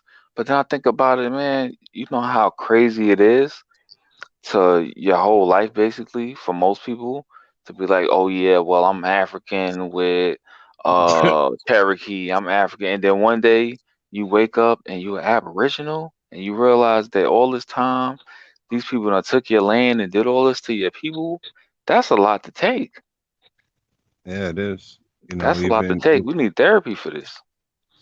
And I definitely want to touch on this as well. When people really start diving into the history and learning in regards to a lot of different things that happen, and then the spiritual aspect, and especially what's going on right now, no matter how mentally strong you are, there's a despair that happens because you realize that you have been tricked and lied to your whole life, and nobody wants to be taken advantage of. So when you realize that you've been taken advantage of, you don't know how to treat that. For me, it was the death of my father-in-law and how close we were that motivated me to dive into health and history. On top of the fact, I don't know if Anu remembers, because this was quite a few live streams ago, I made a comment of when I was in a legal state and I learned how to grow cannabis. I didn't want to grow it just because I wanted to say I did it. I was interested in the science of things. And when I started to realize, and it actually was years later, sitting in Brooklyn in grandma's house, and all of a sudden it was like, yo, we're no different than the plants. The only difference is that we choose what we put inside of us. So, I'm saying that because there's a lot of different paths or routes to ultimately see or grasp the fact that we are all connected, and nature and us and law and all of these things all coincide with each other. And then you can start, being better for yourself, to be better to your brother, to be better for your neighbor. But people have to put realistic expectations on this. Like, yeah, it's 2020, there's a lot of scary stuff going on, but especially on this land, we're too used to instant gratification, and we're too quick to get offended. I want to leave off on this. I was contracted to work for one of the wireless giants in one of their corporate stores. And I'll never forget the day I got offended because this woman from Louisiana, she comes up to me and I'm helping her and I'm being courteous and, all that good stuff. I'm on the clock. And she's like, you look like such and such. You look like you might be a part of us. And I'm like, hey, man, I'm my father's child. I don't know who you are or where you came from. And now that I look back in that in retrospect, and I'm not going to say I burned a bridge, but I kind of, at that time, since I was young and wasn't ready for all of this, I look at it now and I'm like, wow, that could have been my people. We were same, hue of man, color of man, and we, had same, similar, hair, and I just wrote it off. And now, I've even, in the past couple of days thought about that. And I was like, man, I was stupid. Yeah, that's all of us, man. You're gonna say the same thing next week. So it's all good, man. I think all around, man. Is just figuring out every day what better is. I think we gotta constantly figure out what better means. What does better mean? And if you could figure that out, eventually you'll be all right. But I think we all have to commit. It's a commitment to being better, or whatever that is. So figure out what's better and commit and let go of yesterday and what happened and all of these different things. You can learn from those things. But yeah, you're gonna look back right now, and be like, damn, I was a fool. 5 years from now, so that's gonna be constant, man. You're an idiot forever. Pretty much. True. Yeah, that's Yeah. about how it works. Yeah. And it takes that one moment, that one aha moment for the wisdom to kind of come and slap you upside the head, like our old heads had to do to us, which would be nice if we could get Yeah. back to. But I Either definitely just that, want either time that or a back. fat girl. Yeah. And, always have a warm meal. More cushion for Hey, the. hey, hey, keep it PG. Keep it PG, man. But That's a big I no, plate, brother. whoa, whoa. I got you there. But I mean, definitely tying back to what Legacy's talking about is, please, people have a real It's too late. expectation. I'm really grateful to be on this because I'm trying to build up myself to get ready because I want to be able to assist the best way I can, to help just kind of ease the mind of people and realize that, especially I'll bring up Brooklyn, any and everybody in Brooklyn is only worried about partying, looking fresh, and having a bunch of J's. But them J's walk on dirty streets on a dirty bus, and that same amount of money, you could get yourself a little hoopty, and when you get the limited edition pair, that's a pair of rims you could have put on there and just be riding around enjoying life, getting out the hood. And even if you can't escape, just like Anu was saying, that peaceful silence with nature. Me personally, no matter what was going on in my life, if I could look up and see the blue sky with not a cloud in the sky, that was just this big, huge boost of just joy, and even just through my life, even like, just making sure that I recycle, bottles and stuff. I always felt like it was just my way of trying to be good to, our first mother, which is the planet. And a lot of people don't recognize that this planet is living and breathing and bleeding. And the planet is allowing us to be here and take advantage of all the gifts that she has and the beauty. And you need to enjoy that beauty, because when you look around, there's just all this craziness.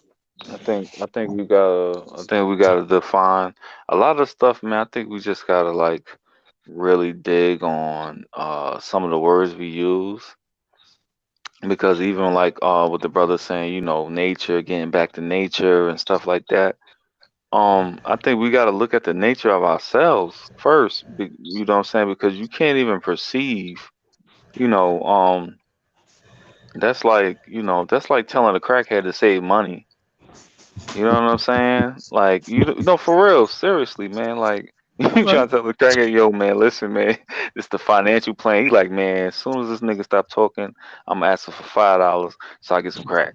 You know what I'm saying? So, so I think we need to try to fix our nature, our personal nature, so that we can even get to the level to even go that far. You know what I'm saying? And I think that's a problem with a lot of us in general, not even just saying this community, because I can't point a finger at anyone.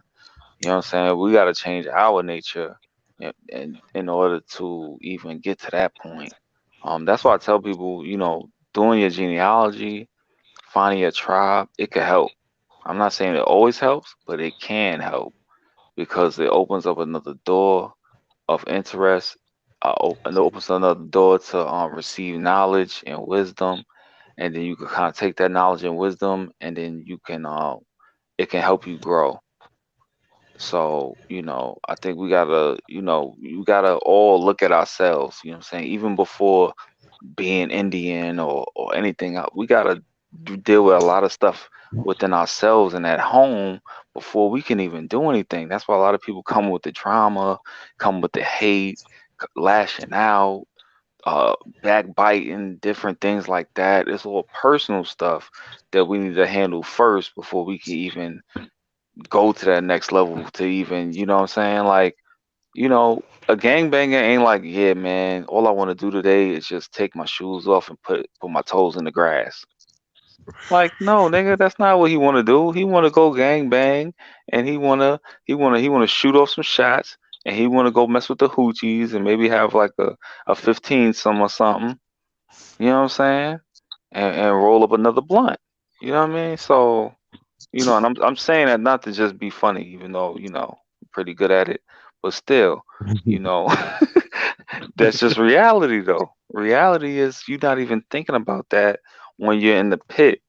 So, we gotta kind of like pull it back a little bit and start from the beginning. Before you could be Indian and all this other stuff, man, you gotta deal with the fact that your mother wasn't there, that your father wasn't there, that you made all these mistakes in life, that you went through this and went through that, and that you actually do need therapy, or that you was molested, or that you was raped, or you was robbed, or you got punched in the head and everybody saw it and they laughed at you.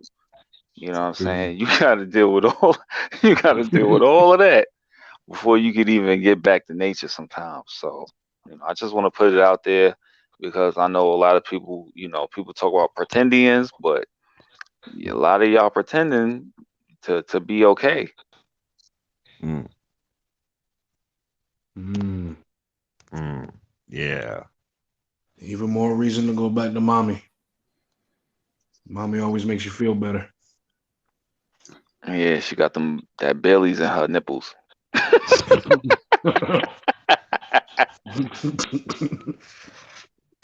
About that time. Somebody I'm might have toe to up. give you this. Yeah, I'm why over you here feel that toe way, up on son? this bellies. But yo, bro, yeah, shut it down, man. It's 220 minutes, man. Yeah, I was going to say y'all done took me past my time. Y'all know I got like a 2-hour time limit. So, Yeah, man. but Saying you yeah, gonna get definitely. you gonna get less sleep than this. Oh, Doug, you already know I got to be up with I got to get up, let the chickens out, do all that other good stuff, get everything started. My Ooh, let the dogs out. yeah, All right, yeah, all right. I'm gonna be quiet. man, you all good. You all good. Any ending comments? Go, 15 seconds. Truly grateful to be a part of this, and just share a little bit of insight along my own personal path. So I have to, thank everybody for listening to my stories. Hopefully they weren't too boring or not too entertaining. And definitely, again, thank you, brothers, because y'all have helped me to kind of put this into an overall better perspective, and it's been very helpful. And without Cootie Mayo and then Anu to tie me into you guys, it's a beautiful thing, and you don't have to necessarily think that you have to wear this, or you have to be a minimalist. But again, it was Anu that showed me, like, all the clothes and stuff that I love, the amount of resources, real natural resources from the earth that it takes for a t-shirt. Scary and sad, so you definitely have to take advantage even in 2020 and make sure that you're living the best way possible and stop living this illusion of living your best life and just try and be real and true to yourself. Facts. Very well put, bro. Thank you. definitely facts. Yo, Morgan Dog, Freeman, where you at? dog fly, brother. Brush up the sway, baby.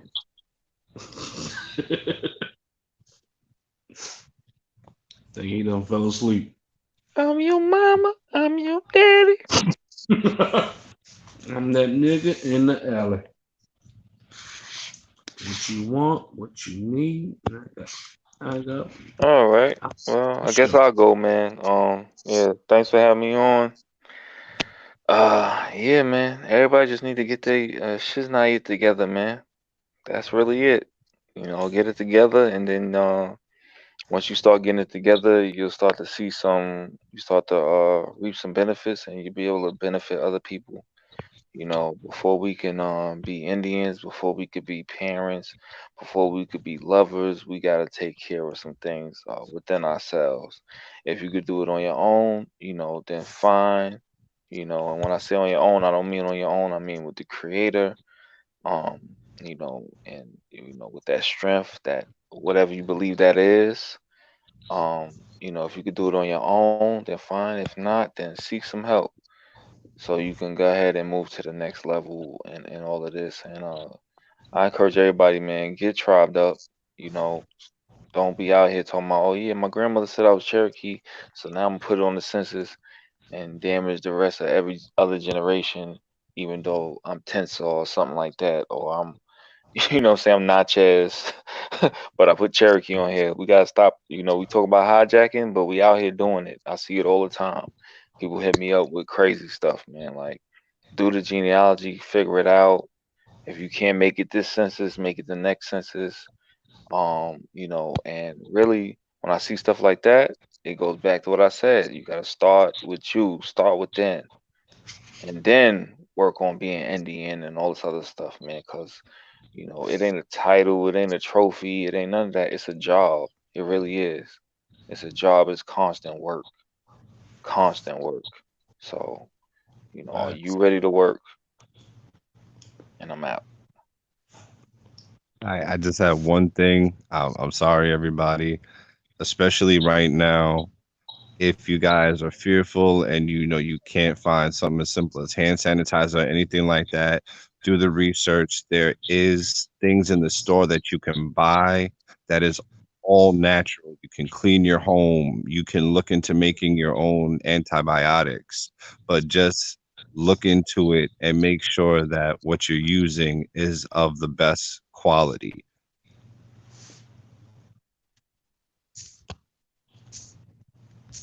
And that's all I got to say. All right. On the words of Russell Simmons, thank you for coming. God bless you. Good night. Short, sweet, and to the point. I can dig that. Mr. Dark Fly, brother.